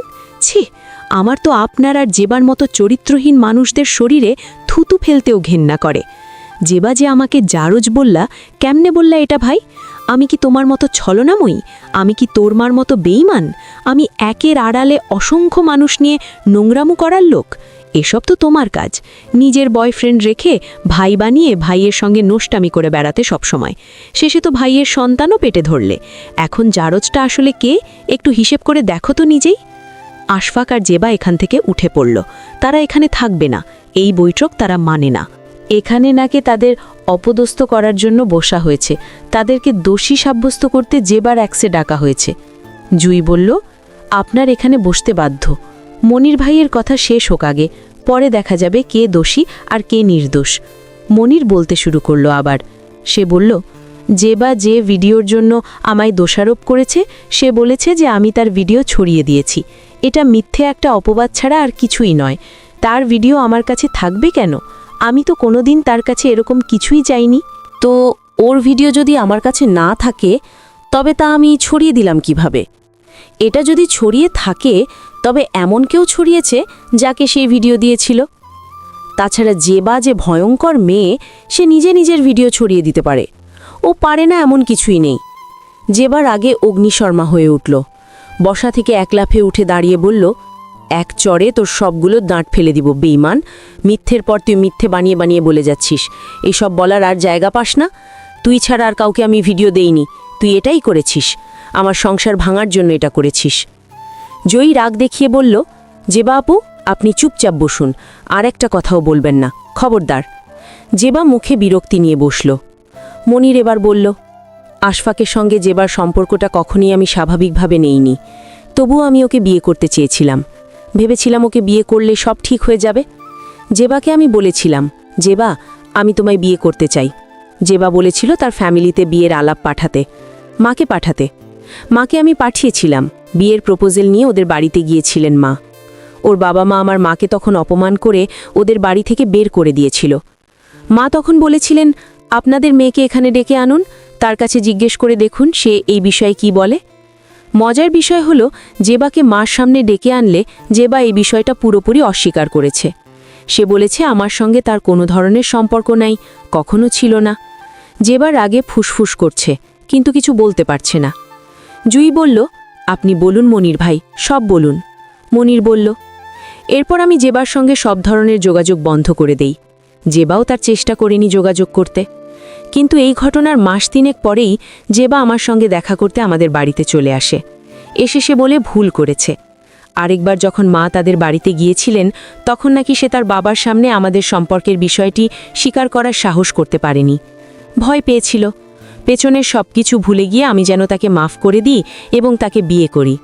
কিন্তু আমি তার কোনো অনুনয় শুনিনি, বলেছি সামনে থেকে চলে যেতে। অদ্ভুত বিষয় হলো, এর দুদিন পর তার বাবা আসে আমাদের বাড়িতে।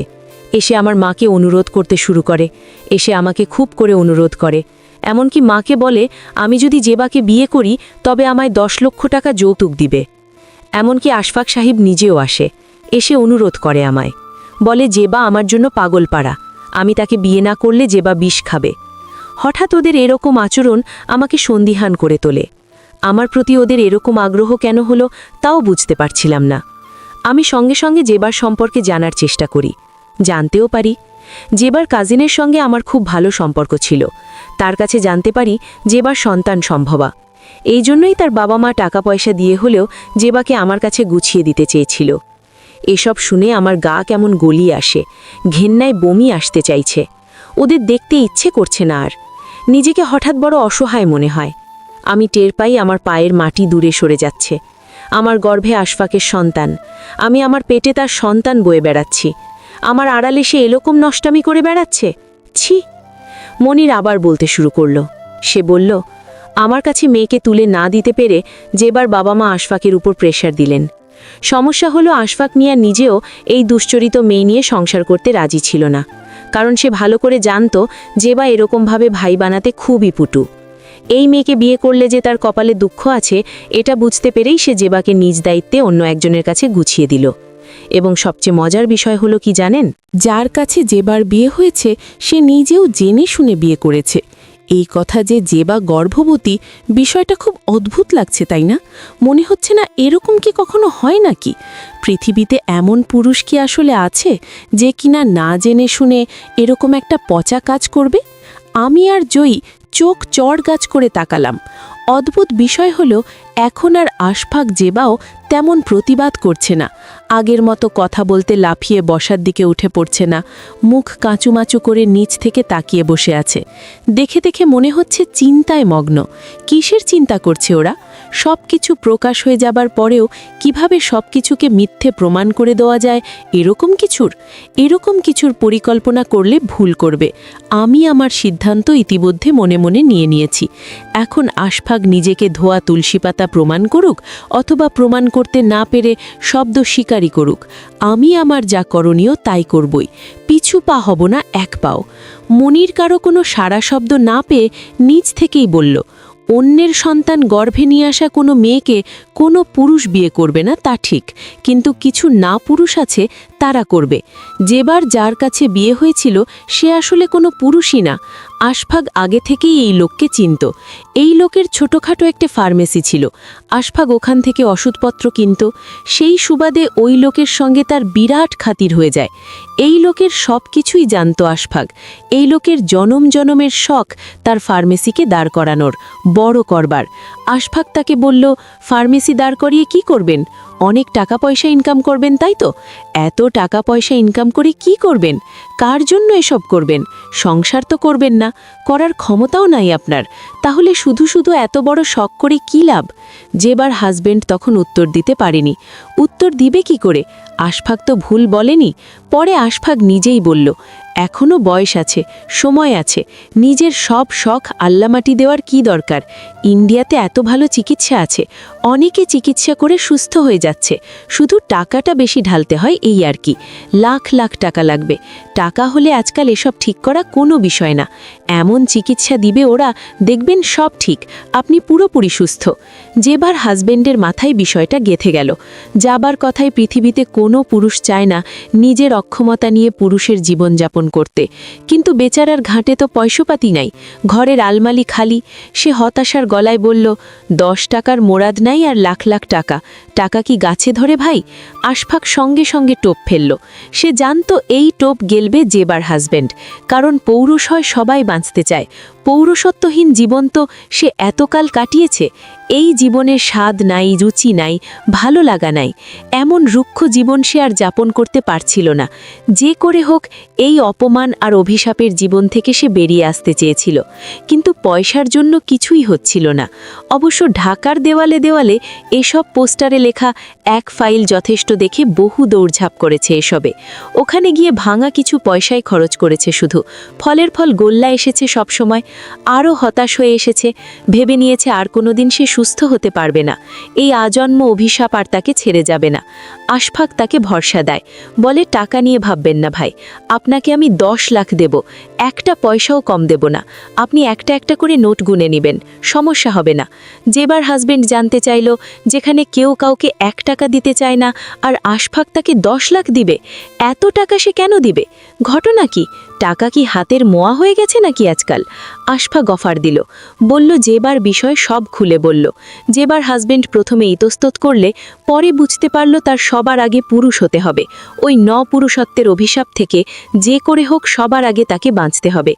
এরপর 7-5 ভাবা যাবে। শেষমেশ নগদ 10 লক্ষ টাকা যৌতুক গ্রহণের মাধ্যমে বিয়েটি করে ফেলে সে। মজার বিষয় হলো, এই 10 লক্ষ টাকার যৌতুকের বিয়েতেই আবার 10 লক্ষ টাকার কাবিনও ছিল। বেচারা এতই উদ্গ্রীব ছিল যে ওসব মাথায় নেবার পর্যন্ত তার কথা হলো, আগে সুস্থ হতে হবে। বিয়ের পর দীর্ঘদিন চিকিৎসা চলে জেবার হাজবেন্ডের। এদিকে আশফাক সাহেবও বিয়ে করেন। বিয়ে করলে তো সবার চরিত্র আর শুদ্ধ হয়ে যায় না। আশফাক সাহেবের চরিত্র শুদ্ধ হয়নি। তিনি নিয়মিতই যাতায়াত করতেন জেবার কাছে। জেবা তখন হাজবেন্ডের বাড়িতেই। হাজবেন্ড দেখেও না দেখার ভান করত, মনে কষ্ট এলেও সহ্য করত। শত হোক, এখানে থেকেই তো তার চিকিৎসার টাকা এসেছে।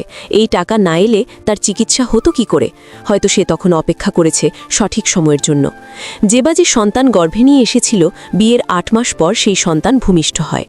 সবাই জানে 8 মাসেই সন্তান হয়েছে, কিন্তু জেবা, আশফাক আর জেবার পুতুল স্বামী জানত 8 মাস নয়, পুরো সময় পার হয়ে জেবার সন্তান প্রসব হয়েছে। জেবা তার সন্তানের নাম রাখে টুকি। এই যে দুঃখী টুকি, এই টুকি আশফাকেরই ঔরসজাত সন্তান। কথাগুলো বলে শেষ করে মনির। শুনে আমার কান কেমন যেন গরম হয়ে ওঠে। কানের কাছে যেন বড় কর্কশ গলায় চেতাতে শুরু করে দেয় একদল ঝিঝি। শরীর কেমন ঝিমঝিম করতে শুরু করে, মনে হয় চোখ জুড়ে অতল আঁধার নেমে আসে। আশফাক আমার স্বামী। আশফাক খুবই নম্র ভদ্র, যাকে আমি ভীষণ রকম বিশ্বাস করতাম, যার বুকে স্বপ্ন সাজিয়ে আমি ঘুমিয়েছি শত শত রাত। সেই আশফাক আড়ালে আবডালে ছিল এমন নিকৃষ্ট এক অমানুষ। ছি, আমার ঘেন্নাও হচ্ছে ওর চেহারার দিকে তাকাতে। এই শনিপন চেহারার আড়ালে কে ভয়ঙ্কর এক সাপ লুকিয়ে রেখেছিল সে, যা আমি কোনোদিন দেখিনি, ভাবিনি, অনুভবও করিনি। জুই বলল, মনির ভাই, আপনি যা বলেছেন এর সব সত্যি তো? মনির বলল, আমি ঘাটাঘাটি করে এসব জেনেছি, এর অর্ধেক আগেই জানতাম। জেবার কাজিনে থেকে ছলে বলে কৌশলে অনেক তথ্য নিয়েছিলাম। যেহেতু জেবা তাদের ফ্যামিলির লোক, আপন চাচাতো বোন, সে তো জানবেই। আর বাকি অর্ধেক দেশে আসার পর জেবার হাজবেন্ড থেকে জানলাম। জেবার হাজবেন্ড এখন সুস্থ। দীর্ঘদিন চিকিৎসার পর সে সুস্থ হয়েছে। সুস্থ হবার পরে তার সহ্য করার ক্ষমতা রহিত হলো। সে এখন তার আর স্ত্রীর পাশে অন্য কোনো পুরুষকে দেখতে পছন্দ করে না। সে আর অন্যের বীজ থেকে জন্ম নেওয়া মেয়েকে নিজের ভাবতে পারে না। সে তার এরকম পাপিষ্ঠ স্ত্রীকেও আর চায় না। সে এইসব পাপ থেকে ধুয়ে মুছে পবিত্র হতে চায়, নতুন করে জীবনের ভূমিকা লিখতে চায়, জীবনকে সাজাতে চায় জীবনের মতো করে।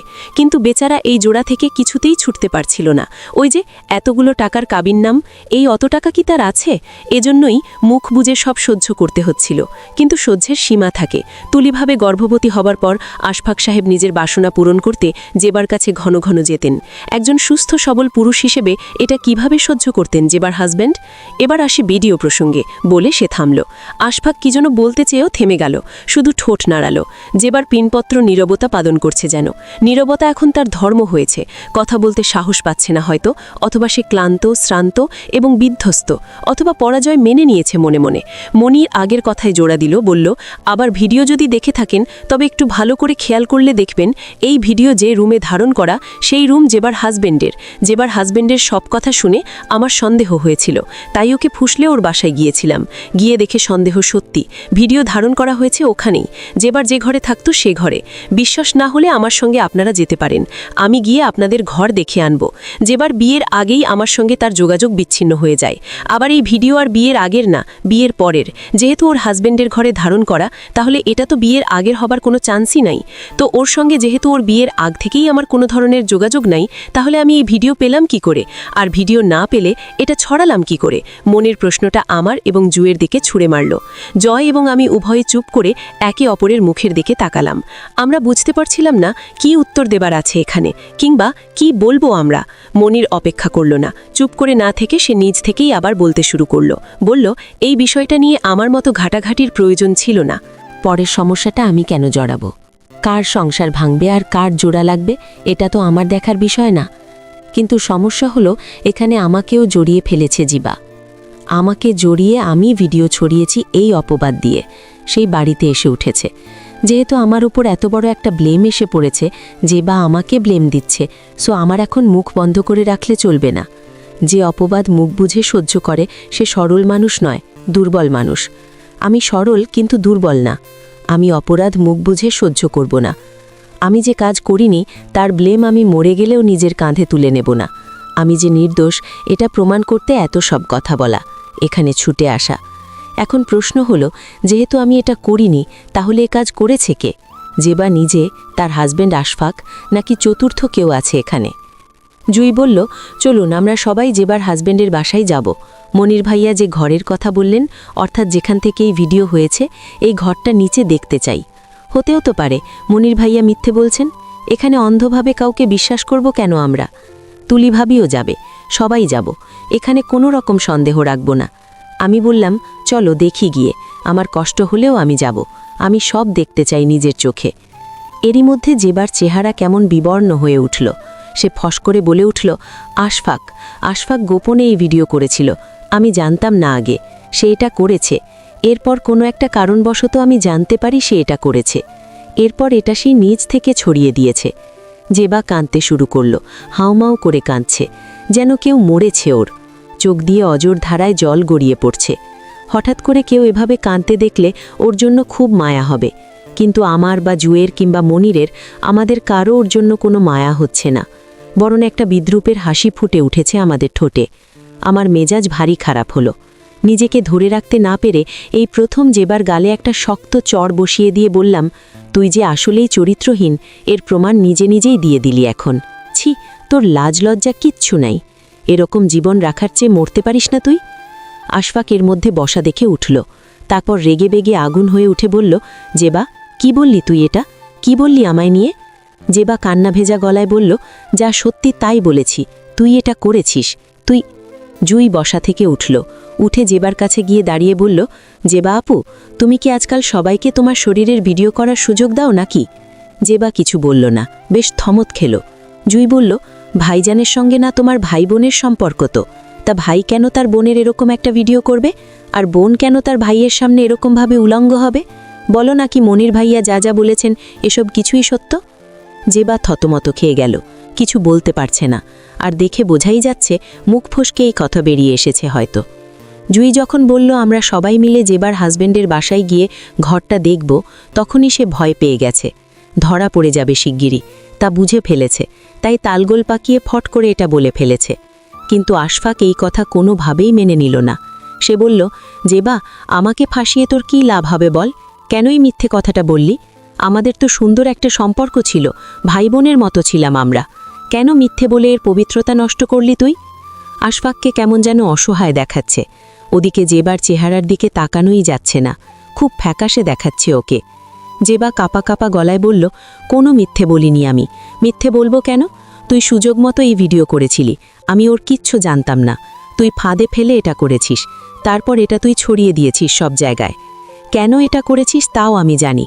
আমি অনেক দিন ধরে তোকে বলেছিলাম টুকিকে তুই নিজের সন্তান হিসেবে স্বীকৃতি দিবি। তুই রাজি হসনি, তুই অস্বীকার করে গেছিস সব সময়। টাকা দিয়ে বিভিন্ন কিছুর লোভ দেখিয়ে আমায় চুপ রাখতে চেয়েছিস, কিন্তু আমায় দমাতে পারিসনি। এরপর আমি যখন বললাম তোর স্ত্রীর কাছে সব বলে দিব, তখন রাগে তুই নিজেই তো বলেছিস তোর কাছে ভিডিও আছে। বলেছিলি গোপনে ভিডিও করেছিস। আমাকে দেখেছিলি পর্যন্ত। আমি তখন রাগে বলেছিলাম, ভিডিও দিয়ে আমায় ভয় দেখিয়ে লাভ নাই, আমি সব বলে দিব। আমি তোর সন্তানের মা হিসেবে স্বীকৃতি চাই। আমি তোর ঘরে আসব, তুই আমাকে নিজের স্ত্রী হিসেবে মেনে নিবি। তুই যখন রাগে এটা ছড়িয়ে দিয়েছিস, আমার সর্বনাশ করেছিস। জুই হাততালি দিল, বলল, দারুণ নাটক। বাহ, এই না হলো ভাই আর বোন, এই না হলো তাহাদের পবিত্র সম্পর্ক। এবার দেখে ভাইয়ের বউ হবার স্বীকৃতি চাচ্ছেন বোন, আবার বিয়ের আগেই তারা সন্তানও জন্ম দিয়েছে। অসাধারণ। জেবা কাঁদছে, আবার একটু পরপর কাঁদে। কি এক বিচ্ছিরি অবস্থা। জয় ধমকে উঠল, জেবাকে বলল, কান্না থামা, এবার অনেক অভিনয় হয়েছে। তোকে আমি বোন ডাকতাম, আপু ডাকতাম, এখন আমার নিজের উপরই কেমন ঘেন্না হচ্ছে। আর ভাইজান, তুমি কি বলবা এই বিষয়ে? জেবা যা বলেছে এসব মিথ্যে, তাই তো? আশফাক রাগেকে কাঁপতে কাঁপতে বলল, ও একটা বাজারি মেয়ে, এর কথা তুই বিশ্বাস করলি কি করে? জুই ধমকের গলায় বলল, আর তুমি মহান দরবেশ, তাই না? তোমার উপর সে এসব মিথ্যেবাদ দিচ্ছেই তো। আশফাক বলল, অবশ্যই অপবাদ দিচ্ছে। কথায় কথায় বলে না, উপকারের ঘাড়ে লাথি। আমার অবস্থাও সেরকমই হয়েছে। উপকার করতে গিয়েছিলাম, এখন লাথি খাচ্ছি। মনির অনেকক্ষণ পর কথা বলল। সে বলল, আশফাক সাহেব, নিজেকে আর কত ভালো মানুষ হিসেবে উপস্থাপন করার চেষ্টা করবেন? আপনি আমার জীবনটা নষ্ট করেছেন। আপনি যে একটা কালপ্রিট, এটা স্বীকার করে ফেললেই তো খেলাটা এখানে খতম হয়ে যায়। শুধু শুধু দেরি করছেন কেন? এতে তো সবারই কষ্ট হচ্ছে। আশফাক খানিক সময় চুপ করে রইল, তারপর হঠাৎ করে বলল, জেবার হাজবেন্ডকে আমি এখানে এক্ষুনি খবর দিয়ে আনবো। আমি চেয়েছিলাম সব গোপন থাক, সব গোপন রাখতে চেয়েছিলাম। জেবার তোর ভালোটাই আমি চেয়েছিলাম, কিন্তু তুই তোর ভালো চাস না। তুই তোর সব কুমোর ফাঁস করতে চাস, তবে ভালো মতোই এটা ফাঁস হবে, আর সবাই জানবে তুই কত বড় সাপ। এসব বলতে বলতে আশফাক রাগে হাঁপাচ্ছে। জেবা বলল, ওকে এখানে আনলে আমি এখানে থাকবো না, ওর সামনে আমি থাকবো না। আশফাক হাসল, হেসে বলল, কেন থাকবি না? ও সব কিছু প্রকাশ করে দিবে এই জন্য, তখন আর এই উজ্জ্বল মুখ থাকবে এই জন্য, তাই না? জেবা বলল, আমার আর কিছুই নাই প্রকাশ করার মতো, কিন্তু ওকে আমার সহ্য হয় না, এই জন্য ওর সামনে থাকবো না। আশফাক আরও কি যেন বলতে চেয়েছিল। জুই বলল, ভাইজান, অপবিত্র মুখটা দয়া করে এখন বন্ধ করো প্লিজ। অনেক কথা বলেছ, অনেক মিথ্যে বলেছ। যেবার তো স্বীকার করেছে শেষমেশ, তুমিও আবার স্বীকার করো। পাপ করার সময় ভয় পাওনি, এখন ভয় পেয়ে কি লাভ? আশফাক অসহায়ের মতো করে বলল, আরে তোদের কিভাবে বুঝাবো এই টুকির জন্মদাতা আমি না? এটা বুঝতে পারছিস না কেন তোরা? জয় অবাক হবার মতো করে বলল, টুকির জন্মদাতা তবে কে? তুমি নিশ্চয়ই তাও জানো। তুমি তো মোটামুটি জেবা আপু সম্পর্কে সবই জানো। ও যা করেছে তোমাকে নিয়েই করেছে, তো এখন টুকির আসল পিতার নামটা বলে দিলেই তো পারো। আশফাক বলল, আমি অবশ্যই জানি টুকির জন্মদাতা আসলে কে, কিন্তু আমি বললে তো তোরা কেউ বিশ্বাস করবি না। এই জন্যই বলছি, জেবার হাজবেন্ড আসুক, সে সব জানে। তার মুখে যখন বলবে তখন এমনিতেই বিশ্বাস করবি তোরা সবাই। আমি বলে কোনো লাভ হবে না। জেবার চিৎকার চাচামি শুরু করে দিল, বলল, জুই, ওর এসব কথা বিশ্বাস করো না। আমি আমার মেয়ের কসম করে বলছি, টুকির বাবা আশফাকই, আমি কসম করে বলছি। আশফাক তার সামনে থাকা টেবিলের ওপর তার সমস্ত শক্তি প্রয়োগ করে এক থাবড় মেরে বলল, কুত্তার বাচ্চা, আমি তোর সন্তানের বাবা হতে যাব কোন দুঃখে? তোর সন্তানের বাবা তোর চাচাতো ভাই, যে তোর সাবেক প্রেমিক মুনিরের কাছে আমার নামে অপবাদ সব লুটিয়েছে, যে আমার নামে সব ব্লেম দিয়েছে। তুই ভেবেছিলি এটা কি আমি এসবে কিছু জানবো না? তুই উপরে উপরে ভালো মানুষের ভং করে থাকা ভেতর খারাপ শয়তান একটা। তুই একসঙ্গে কজনকে নাকে বর্ষি লাগিয়ে ঘুরিয়েছিস, এসব আমি জানি। জেনেও চুপ ছিলাম, চুপ থেকে ভুল করেছি, এখন আমায় শিক্ষা দিচ্ছিস তুই। আশফাকের কথা শুনে কেমন যেন সবকিছু এলোমেলো হয়ে এলো। সমাধান হয়ে আসা বিষয়টা আবার ঘোলাটে লাগছে। কিন্তু এটা স্পষ্ট, আশফাক নিজেও একটা গার্লফ্রেন্ড। তাকে নিয়ে সংসার করার কোনো ইচ্ছে আমার নেই। তার সঙ্গে এক ছাদের নিচে থাকা তো দূরের কথা, ও যে শহরে থাকে ওখানে আমি আর থাকতে চাই না। মজার বিষয় হলো, আশফাকে এই তথ্য দেবার পর মুহূর্তের ভেতর জায়গাটা মোটামুটি একটা রণক্ষেত্র তৈরি হয়ে পড়ল। দেখা গেল জেবা তার পায়ের জুতো খুলে আশফাককে পিটাতে আসে। জুই গিয়ে তাকে আটকে ফেলেছে। এদিকে আশফাক নিজে ওর দিকে তেড়ে যেতে চাইতেই মনিয়ে গিয়ে আশফাককে আটকে দিল। জেবা আটকা থেকে চেতাতে শুরু করল, বলল, আমার ভাইয়ের সঙ্গে আমায় জড়িয়ে তুই নোংরা কথা বলেছিস কুকুর, তোরে জুতো দিয়ে পিটিয়ে সোজা করে ছাড়ব আমি। জুই তাকে থামাতে চেষ্টা করছে, কিন্তু কিছুতেই থামাতে পারছে না। সে বরং গলা ছেড়ে চিৎকার করছে, রাগে হুঙ্কার ছড়ছে। আশফাক এরই মধ্যে বলল, আমি তো ওর জামাইরে ফোন দিয়েছি, ও আসুক, ও এসে সব বলবে। তোর চাচাতো ভাইয়ের সঙ্গে কি কি করেছিস না করেছিস এ সব কিছুই বলবে সে। তখনই গলা রাখিস, এভাবে চিৎকার চেঁচামেচি করে কথা বলিস কোথাকার। আশফাকের সঙ্গে দীর্ঘ সময় ধরে আমি কোনো কথা বলিনি, এই প্রথম কথা বললাম। খুব শীতল অথচ তীক্ষ্ণ গলায় বললাম, সে যদি বেশ্যা হয় তবে তুমি কি? নাকি পুরুষ মানুষ যা ইচ্ছে তাই করতে পারে? পুরুষ মানুষ এসব করলে তার চরিত্র কলঙ্কিত হয় না। আশফাক কিছু বলল না, শুধু লাগে ফুসফুস করছে ও। আমি বললাম, টুকি তোমার বাচ্চা নাকি ওর চাচাতো ভাইয়ের বাচ্চা, এটা তুমি কাকে ডেকে নিয়ে আলিয়া প্রমাণ করবে তা করো, কিন্তু এসব প্রমাণ দেখে আমি থামব না আশফাক। আমি আমার নিজের ডিসিশন নিয়েছি। আমি আমার নিজের পথ দেখব। আমার গর্ভের সন্তানের উপর এমন নোংরা পিতার ছায়া পড়তে কিছুতেই দেব না আমি। আশফাক আমার এসব কথা শুনল কিনা বুঝতে পারলাম না। তাকে দেখলাম ফোন নিয়ে ব্যস্ত হতে। সে পকেট থেকে ফোন বের করে জেবার হাজবেন্ডকে আবার ফোন করল। ফোন করে তাড়া দিয়ে বলল, আপনি দ্রুত আসুন, আপনার অনুপস্থিতি আপনার স্ত্রী আমার বাসায় লঙ্কা কাণ্ড ঘটাচ্ছে। আপনি দয়া করে দ্রুত এসে এর একটা বিহিত করুন ভাই। জেবা চিৎকার চেঁচামেচি করেই চলেছে। সে বারবার বলছে, আশফাক তুই কোনোদিন আমার ভালোটা চাস নাই, সবসময় আমায় ঠুকিয়ে গিয়েছিস তুই। আমি তোর প্রতি সবসময় উইক ছিলাম, তুই এটা জানতি, জেনেই এই সুযোগটা নিয়ে আমায় ইউজ করেছিস দিনের পর দিন। তোর জন্য আমার সব পথ বন্ধ হয়ে গেছে, এখনও তুই আমায় নিয়ে তোর মতো করে খেলতেছিস। আশফাক বলল, খেলেছিস তুই এখানে এসে আমার সংসারে ভাঙন ধরিয়েছিস। তুই একটা খারাপ মেয়ে, তুলি আমায় যে পরিমাণ বিশ্বাস করত, এই বিশ্বাসে তুই ফাটল ধরিয়েছিস। এর জবাব তোকে দিতে হবে। জেবা বলল, আর কত মিথ্যে বলবি তুই কসম করে বল তো টুকি তোর মেয়ে না, কসম করে বলতে পারবি তুই? আশফাক বলল, সব কিছুতে কেন কসম কাটতে হবে? আমি কি তোর মতো নাকি যে কথায় কথায় কসম কাটবো শুধু? জেবা বলল, কসম কাটার সাহস নাই আসলে, তোর অতটা পাষাণ হুঁশ নাই যে নিজের মেয়েকে তুই কসম কেটে অস্বীকার করবি। আশফাক হাসল, হেসে বলল, এটা নাটক পেয়েছিস? এরকম অভিনয় করছিস কেন? তোর সমস্যা কি জেবা? তুই আমার কাছে আসলে কি চাস? কিসের বিনিময়ে তুই তোর এই মিথ্যে বকবক থামাবি বলতো? কত টাকা চাই তোর বল? জেবা বলল, টাকা দিয়ে সব হয় না আশফাক, হয় না। আমি শুধু স্বীকৃতি চাই। তুই টুকিকে নিজের মেয়ে বলে স্বীকার করবি, আমাকে তোর স্ত্রী হিসাবে গ্রহণ করবি। করতে হবে এগুলা, না করলে আমি আইন আদালত দেখব। আমি এসবের মধ্যে কোনো কথা বলতে চাইলাম না, চুপচাপ বসে রইলাম। বসে থেকে ওদের এসব কথা শুনতেও ঘেন্না হচ্ছে, বিরক্ত লাগছে। তবুও এখানেই বসে আছি, কোন আশায় বসে আছি বুঝতে পারছি না। জুই বলল, এখন দয়া করে তোমরা চুপ করো। তোমাদের দুজনের কেউই যে ভালো লোক না এটা তো পরিষ্কার।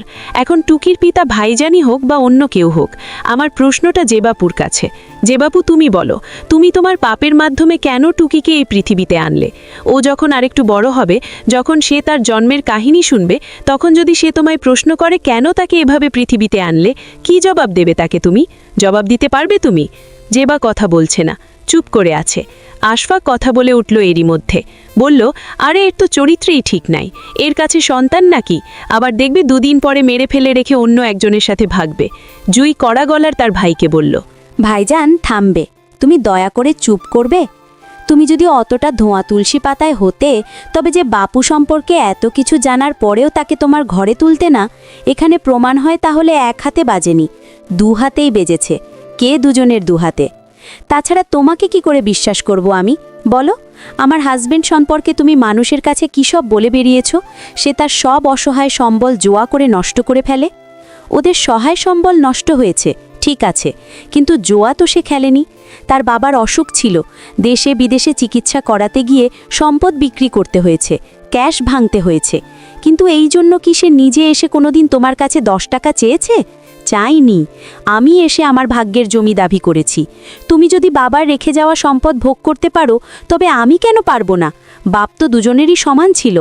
আর তুমি যে মানুষের কাছে কেন এসব কথা ছড়িয়েছ তাও আমি জানি, যেন কেউ আমার পক্ষে না থাকে, যেন সবাই বলে এখন সম্পদ ভাগ করে দেওয়া যাবে না, দিলে আমার জোয়ারি হাজবেন্ড তা বিক্রি করে শেষ করে ফেলবে। কত বড় মিথ্যুক তুমি, কত বড় চক্রান্ত সাজাতে পারো তুমি! যে নিজের বোনের সঙ্গে এরকম করতে পারে, সে অন্যের সঙ্গে কি না করতে পারবে? তোমাকে বিশ্বাস করব কি করে ভাইজান? তুমি তো বিশ্বাসযোগ্য লোক নও। আশফাক চুপ করে রইল খানিক সময়, তারপর বলল, জয়ী, এটা আমাদের ফ্যামিলির বিষয়, আমাদের ভাই বোনের বিষয়। এখানে আমাদের অনেক ভুল বোঝাবুঝি আছে, এটা নিয়ে পরে কথা বলা যাবে। আগে যে সমস্যার সামনে দাঁড়িয়েছি এটার সমাধান কর। জুই বলল, সমাধান কে করবে? তুমি যার কথা বললে সে তো আসছেই না, আসবে বলেও তো মনে হয় না। আমি এখানে সারাদিন রাত পড়ে থাকবো নাকি? আমারও নিজের ঘর আছে, সংসার আছে, এখানে বসে থাকলে তো আর চলবে না। আশফাক পকেট থেকে ফোন বের করে আবার ডায়াল করতে চাইল। কলিং বেল বেজে উঠল। আশফাক তাড়াহুড়ো করে গিয়ে দরজা খুলে দিতেই দেখা গেল নিপাট এক ভদ্রলোক এসেছে। ইনি জেবার হাজবেন্ড, আগেও একবার দেখেছি তাকে। জেবার হাজবেন্ড এলেই টুকি দৌড়ে গেল তার কাছে, ঝাপড়ে ধরে বলল, বাবা, আমার বাবা এসেছে। ভদ্রলোক বড় বিরক্ত হচ্ছে, মেয়েকে নিয়ে তার কোনো আগ্রহ নাই। টুকি বারবার বাবা বাবা করছে। দৃশ্যটা দেখে এত খারাপ লাগছে আমার, সত্যিই ইচ্ছে করছে জেবাকে ধরে গলা টিপে মেরে ফেলি। মানুষ এরকম কাজ কিভাবে করে? ভুল করবে নিজেরা, কিন্তু এর মাসুল দেবে একটা বাচ্চা শিশু। ইস! জেবার হাজবেন্ড টুকিকে বলল, টুকি, আমি তোমার বাবা না, তুমি আমায় বাবা ডেকো না। টুকি কিছুতেই মানতে চায় না, সে কাঁদে, গলা জড়িয়ে ধরে, বারবার বাবা বাবা বলেই ডাকে, বলে, তুমি আমার বাবা, আমার বাবা। জেবাকে টেনে আনতে চাইলে সে আসে না, ওই লোককে শক্ত করে জড়িয়ে ধরে রাখে। জেবার হাজবেন্ড এবার একটু কোমল হলো, বলল, থাকুক আমার কাছে মেয়ে। মেয়ে যেন এত ভরসা পেল, সে তার বাবাকে খুব সুখ করে দেখছে, নাকে মুখে বাবার চুলে হাত বুলিয়ে দিচ্ছে। কতদিন পর যে দেখা! হয়তো এই লোক তাকে জন্ম দেয়নি, কিন্তু ছোট থেকে এই লোককে সে বাবা বলে জেনে এসেছে, আদরও কম বেশি পেয়েছে। মানুষ যে কেন এরকম! একসময় এই সন্তানকে পরের জেনেও যে আদর করল, এখন আর সেই সন্তানকে সহ্য করতে পারছে না। এটুকু একটা মেয়েকে শত করে বোঝালেও তো আর সে বুঝবে না এই লোক তার পিতা নয়, তার পিতা অন্য কেউ, অন্য কোনো কুলাঙ্গার। জেবার হাজবেন্ড আসার পরে যেন আশফাক হালে পানি পেল, সে আবার কথার খই ফোটাচ্ছে। আশফাক জেবার হাজবেন্ডকে বলল, আসাদ ভাই, আপনার অনুপস্থিতিতে আপনার স্ত্রী আমার নামে যা তা যাই বলে যাচ্ছে, এসব শুনতেও ঘেন্না হয়। সে এখানে এসেছে আমার সুন্দর সুখের সংসার নষ্ট করে দিতে। আপনি দয়া করে তার সম্পর্কে কি কি জানেন একটু কাইন্ডলি বলে দেন। ভাই, আমাকে বাঁচান ভাই, আমি আর ওর দেওয়া নোংরা অপবাদগুলো নিতে পারতেছি না। আসাদ বলল, জেবাকে কি অপবাদ দিয়েছে আপনার নামে বলুন শুনি। তারপর বলে, আমি আমার জানা সব কিছু। আশফাকের মুখ ততক্ষণে উজ্জ্বল হয়ে উঠেছে, সে গড়গড় করে বলল, আমি নাকি টুকির জন্মদাতা পিতা, টুকি নাকি আমার সন্তান। চিন্তা করেন কত বড় অপবাদটা দিল আমার নামে। আমাকে ফাঁসাবার জন্য যা ইচ্ছে তাই করেছে। এখানে এসে আপনি তো ওর সম্পর্কে, ওর করা সব কার্যকলাপ সম্পর্কে সব জানেন ভাই। আপনার ঘরে দিনের পর দিন কে এসে পড়ে থাকতো আপনি জানেন না? জানেন। তাছাড়া টুকির জন্মদাতা পিতাকে তাও তো আপনি জানেন, জানেন না? আসাদ সাহেব শীতল গলায় বলল, সব জানি, সব কিছু। আশফাক বলল, তাহলে বলুন ভাই, এক্ষুনি বলে আমাকে মুক্তি দিন দয়া করে, আমি আর এসব নিতে পারতেছি না ভাই। জেবার হাজবেন্ড সব শোনার পর খানিক সময় চুপ করে রইল। তারপর হঠাৎ করে বলল, টুটির আসল জন্মদাতা পিতা যে, সে আমায় 10 লাখ টাকা দিয়েছে। আমার মুখ দিয়ে যেন তার নাম কখনোই আমি না নিই। এজন্য আমি যেন ঘুরিয়ে ফিরিয়ে দোষটা অন্য একজনের দিকে ঘুরিয়ে দিই। টাকাটা আমার খুব প্রয়োজন ছিল। এই টাকার জন্যই জেবার সঙ্গে আমার বৈবাহিক সম্পর্কেই ইতি টানতে পারছিলাম না। এই জন্যই টাকাটা হাতছাড়া করতে চাইনি। সবটা টাকা আমি গুনে গুনে নিয়েছিলাম, কিন্তু বিবেক আমায় বারবার বাধা দিচ্ছে। আমার কষ্ট হচ্ছিল খুব, মনে হচ্ছিল ভয়াবহ খারাপ একটা কাজ করছি আমি, জেনে শুনে নির্দোষ একটা লোককে ফাঁসিয়ে দিচ্ছি। এবার আমি এখানে এসেছি সত্যিটা বলতে, আসল শয়তানের মুখোশ আমি উন্মোচন করে দেব। এখন আশফাকের মোড় উজ্জ্বল হয়ে উঠেছে, সে মিটিমিটি হাসছে। হয়তো সে নির্দোষ প্রমাণ হবে এই জন্য। কিন্তু আমাদের সবাইকে অবাক করে দিয়ে জেবার হাজবেন্ড বলল, টুকির আসল জন্মদাতা পিতা আর কেউ নয়, সে এখানে আছে। এই যে আশফাক সাহেব, সেই টুকির পিতা। আশফাক একটা আস্ত শয়তান। ও কদিন পরপরই আমায় বাসায় যেত, জেবার সঙ্গে সময় কাটিয়ে আসত। তাছাড়া বিয়ের সময় আশফাক নিজেও স্বীকার করেছিল জেবার পেটে তার সন্তান। এইসব কথা ঢাকবার জন্য সে আমায় 10 লাখ টাকা অগ্রিম দিয়ে দিয়েছে, বলে সেই দোষটা যেন আমি জেবার চাচাতো ভাইয়ের নামে চাপিয়ে দিই। এই যে দেখুন, আমি সঙ্গে করেই সব টাকা নিয়ে এসেছি। এই সব টাকা দিয়ে আমি আর আমাকে বিসর্জন দেব না। একজন নিরপরাধ মানুষকে সমস্যায় ফেলে একটা শয়তানকে বাঁচাবো না। এই নে তোর টাকা, তুই নিয়ে কলঙ্ক হ, বলে টাকার ব্যাগটা আশফাকের দিকে ছুঁড়ে মারল জেবার হাজব্যান্ড। আশফাক রামি ওর দিকে তেড়ে গেল। জেবার হাজব্যান্ড তখন বলল, আমাকে বিশ্বাস না হলে আপনারা মেডিকেল টেস্ট করেন গিয়ে। আশফাক সাহেব, আপনার সাহস হবে এটা করার? আপনি যাবেন মেডিকেলে? জেবা বলল, আমিও মেয়েকে নিয়ে যেতে প্রস্তুত। আমি বললাম, আশফাক তুমি সৎ থাকলে যাও, প্রমাণ করো গিয়ে। আশফাক আমার কথার উত্তর না দিয়ে বলল, তুলি, ওরা চক্রান্ত করছে, সবাই মিলে আমাকে ফাঁসাচ্ছে, আমাদের সুন্দর সংসার নষ্ট করছে, তুমি ওদের কথায় কান দিও না প্লিজ। আশফাক এসে আমার হাত ধরার চেষ্টা করল। আমি হাত ধরতে না দিয়ে ওর থেকে সরে দাঁড়ালাম। আশফাক অসহায়ের মতো করে এবার বলল, আমার অনাগত সন্তানের কসম করে বলছি আমি এসবের কিছুই করিনি। আমার মেজাজ এত খারাপ হলো শুনে সঙ্গে সঙ্গে আমি ওর কলার চেপে ধরে রাগে কটমট করতে করতে বললাম, তোমার এই নোংরা মুখ দিয়ে আমার সন্তান নিয়ে কোনো কথা বলবে না। তুমি পুরুষ কুকুরের মতো যেখানে সেখানে সন্তান জন্ম দিয়ে ফেলে আসা তোমার অভ্যেস। আশফাক গিয়ে তার বোনের হাত ধরল, বলল, জুই, তুলিকে একটু বোঝা, ও আমায় ভুল বুঝতেছে। জুই এক ছটকায় ওর হাত ছাড়িয়ে নিয়ে বলল, কি বোঝাবো ওকে? তুমি আগে স্বীকার করো টুকি তোমার সন্তান। আশফাক বলল, যা হবার তা হয়ে গেছে, আমি এসব ভুল ছিল, বুঝতে না পেলে এসব হয়েছে। এখন তুলি যেন পাগলামি না করে, ও যেন আমায়। জুই কথা কেড়ে নিল, বলল, এখন কি বলবো তাকে? সব কিছু ভুলে গিয়ে তোমার সঙ্গে থাকতে বলবো? আশফাক বলল, তাই বলো। জুই বলল, ওকে নিয়ে কোথায় থাকবে তুমি? আশফাক অবাক হলো, বলল, কোথায় মানে? এখানে, এই বাড়িতে, এই ঘরে। জুই হাসল, বলল, এ বাড়ি কার তুমি জানো? আশফাক বলল, কার মানে? আমার, শুধু আমার নামে। জুই আবারও হাসল, বলল, কখনো দলিল দেখেছ? বের করে আছে দলিল তোমার কাছে? আশফাক বলল, আমার জমি, আমার কাছে দলিল থাকবে না। জয় বলল, তাহলে খুঁজে বের করে দেখাও। আশফাক তন্ন তন্ন করে দলিলপত্র খুঁজল। বাইরের জমির দলিল পেলেও বাড়ির জমির কোনো দলিল সে খুঁজে পেল না। আশফাক আগান্বিত হয়ে বলল, তুই চুরি করেছিস? জুই আবারও হাসল, বলল, চুরি করেনি, তবে দলিল আমার কাছে। মা মৃত্যুর সময় আমার কাছে দিয়ে গিয়েছিলেন। এই জমি বাবা মায়ের নামে লিখে দিয়েছিলেন। তোমার মায়ের মৃত্যুর সময় তোমার বয়স 1.5 বছর। তখন আমার মাকে বিয়ে করে বাবা। এই সময় নানা দাবি করেন মার নামে বাড়িটা লিখে দিতে হবে। বাবা প্রথমে না চাইলেও পরে বাড়ি লিখে দেন। এতদিন আমি কিছু বলিনি এ নিয়ে, কোনোদিন বলতামও না। এই বাড়িতে সারা জীবন তুমিই থাকতে। এখন আর এক দণ্ড এখানে থাকতে পারবে না। তোমার মতো দুশ্চরিত্র লোকের জন্য এই বাড়িতে থাকা নিষেধ। আশফাক মানতে চায় না, বলে, তুই মিথ্যে বলছিস। জয়ী তার ব্যাগ থেকে এক কপি কাগজ বের করে দেখালো, বলল, এটা ফটোকপি। আমি জানি তুই কিছুতেই এই কথা বিশ্বাস করবি না, মানতে চাইবে না, তাই কাগজ নিয়ে এসেছি। আশফাক বলল, এইবারে আমি ছাড়ব না, দেখি কিভাবে তুই বের করিস আমায়। জয় বলল, পুলিশ ডেকে বের করব। অবশ্য তুমি এমনি এমনি যেতে চাইলে চলে যেতে পারো। আশফাকে এখানে টিকতে পারল না। সে বলল, তুমি চলো, আমরা গিয়ে ভাড়া বাসায় থাকব। আমি বললাম, তোমার সঙ্গে আমি যাব? এত কিছুর পরেও তুমি ভাবলে কি করে তোমার সঙ্গে আমি সংসার করব? আশফাকে সে আবার আমার হাত ধরে টানতে শুরু করলো, বলল, যা হবার হয়ে গেছে, আমি ভুল করেছি, আর কখনোই এরকম হবে না, আমায় তুমি ক্ষমা করে দাও। আসো, এখন থেকে আমরা সুন্দর একটা সংসার গড়ে তুলি। আমি এক ঝটকায় ওর থেকে হাত সরিয়ে নিয়ে ওর মুখে একদলা ধুতো ছিটিয়ে দিয়ে বললাম, ভালোই ভালোই এখান থেকে কেটে পড়ো, নয়তো আমি নিজের হাতে তোমায় খুন করে ফেলব। হয়তো তোমার মতো নোংরা লোকের মুখের দিকে তাকাতেই আমার ঘৃণা হচ্ছে, কুকুর কোথাকার। তোমাকে আমি ডিভোর্স দেব। আশফাক আমার হাত ধরে ফেলেছে, আবার অনেক বেশি শক্ত করে ধরেছে। আমি কিছুতেই ছুটিয়ে নিয়ে পারছি না। সে আমায় টেনে নিয়ে যাচ্ছে আর বলছে, তুমি আমার সঙ্গে সংসার করবে, সারা জীবন সংসার করবে। তোমার পেটে আমার সন্তান, বুঝতে পারছো না তুমি কিছু? তোমাকে প্রয়োজনে আমি আটকে রাখব, তোমাকে ছেড়ে আমি থাকতে পারবো না। এরই মধ্যে পুলিশ চলে এলো। জুই আগেই তার স্বামীকে মেসেজ করে বলেছিল এখানে সমস্যা হতে পারে, থানায় খবর দিয়ে রাখতে, প্রয়োজনে সেও যেন সঙ্গে আসে। পুলিশের সঙ্গে জুইয়ের স্বামীও এসেছে। পুলিশ এসে জুই সব কিছু খুলে বলল। পুলিশ অ্যারেস্ট করে নিয়ে গেল আশফাককে। এরপর জেবার হাজবেন্ড চলে গেছে বিদায় নিয়ে। যাবার সময় বলে গেছে টাকা পয়সার একটা বিহিত করে জেবাকে সে ডিভোর্স দিবে। সে চলে যাবার সময় টুকি খুব কেঁদেছে। কিন্তু সে মায়া বাড়ায়নি। মায়া বাড়াবে কেন?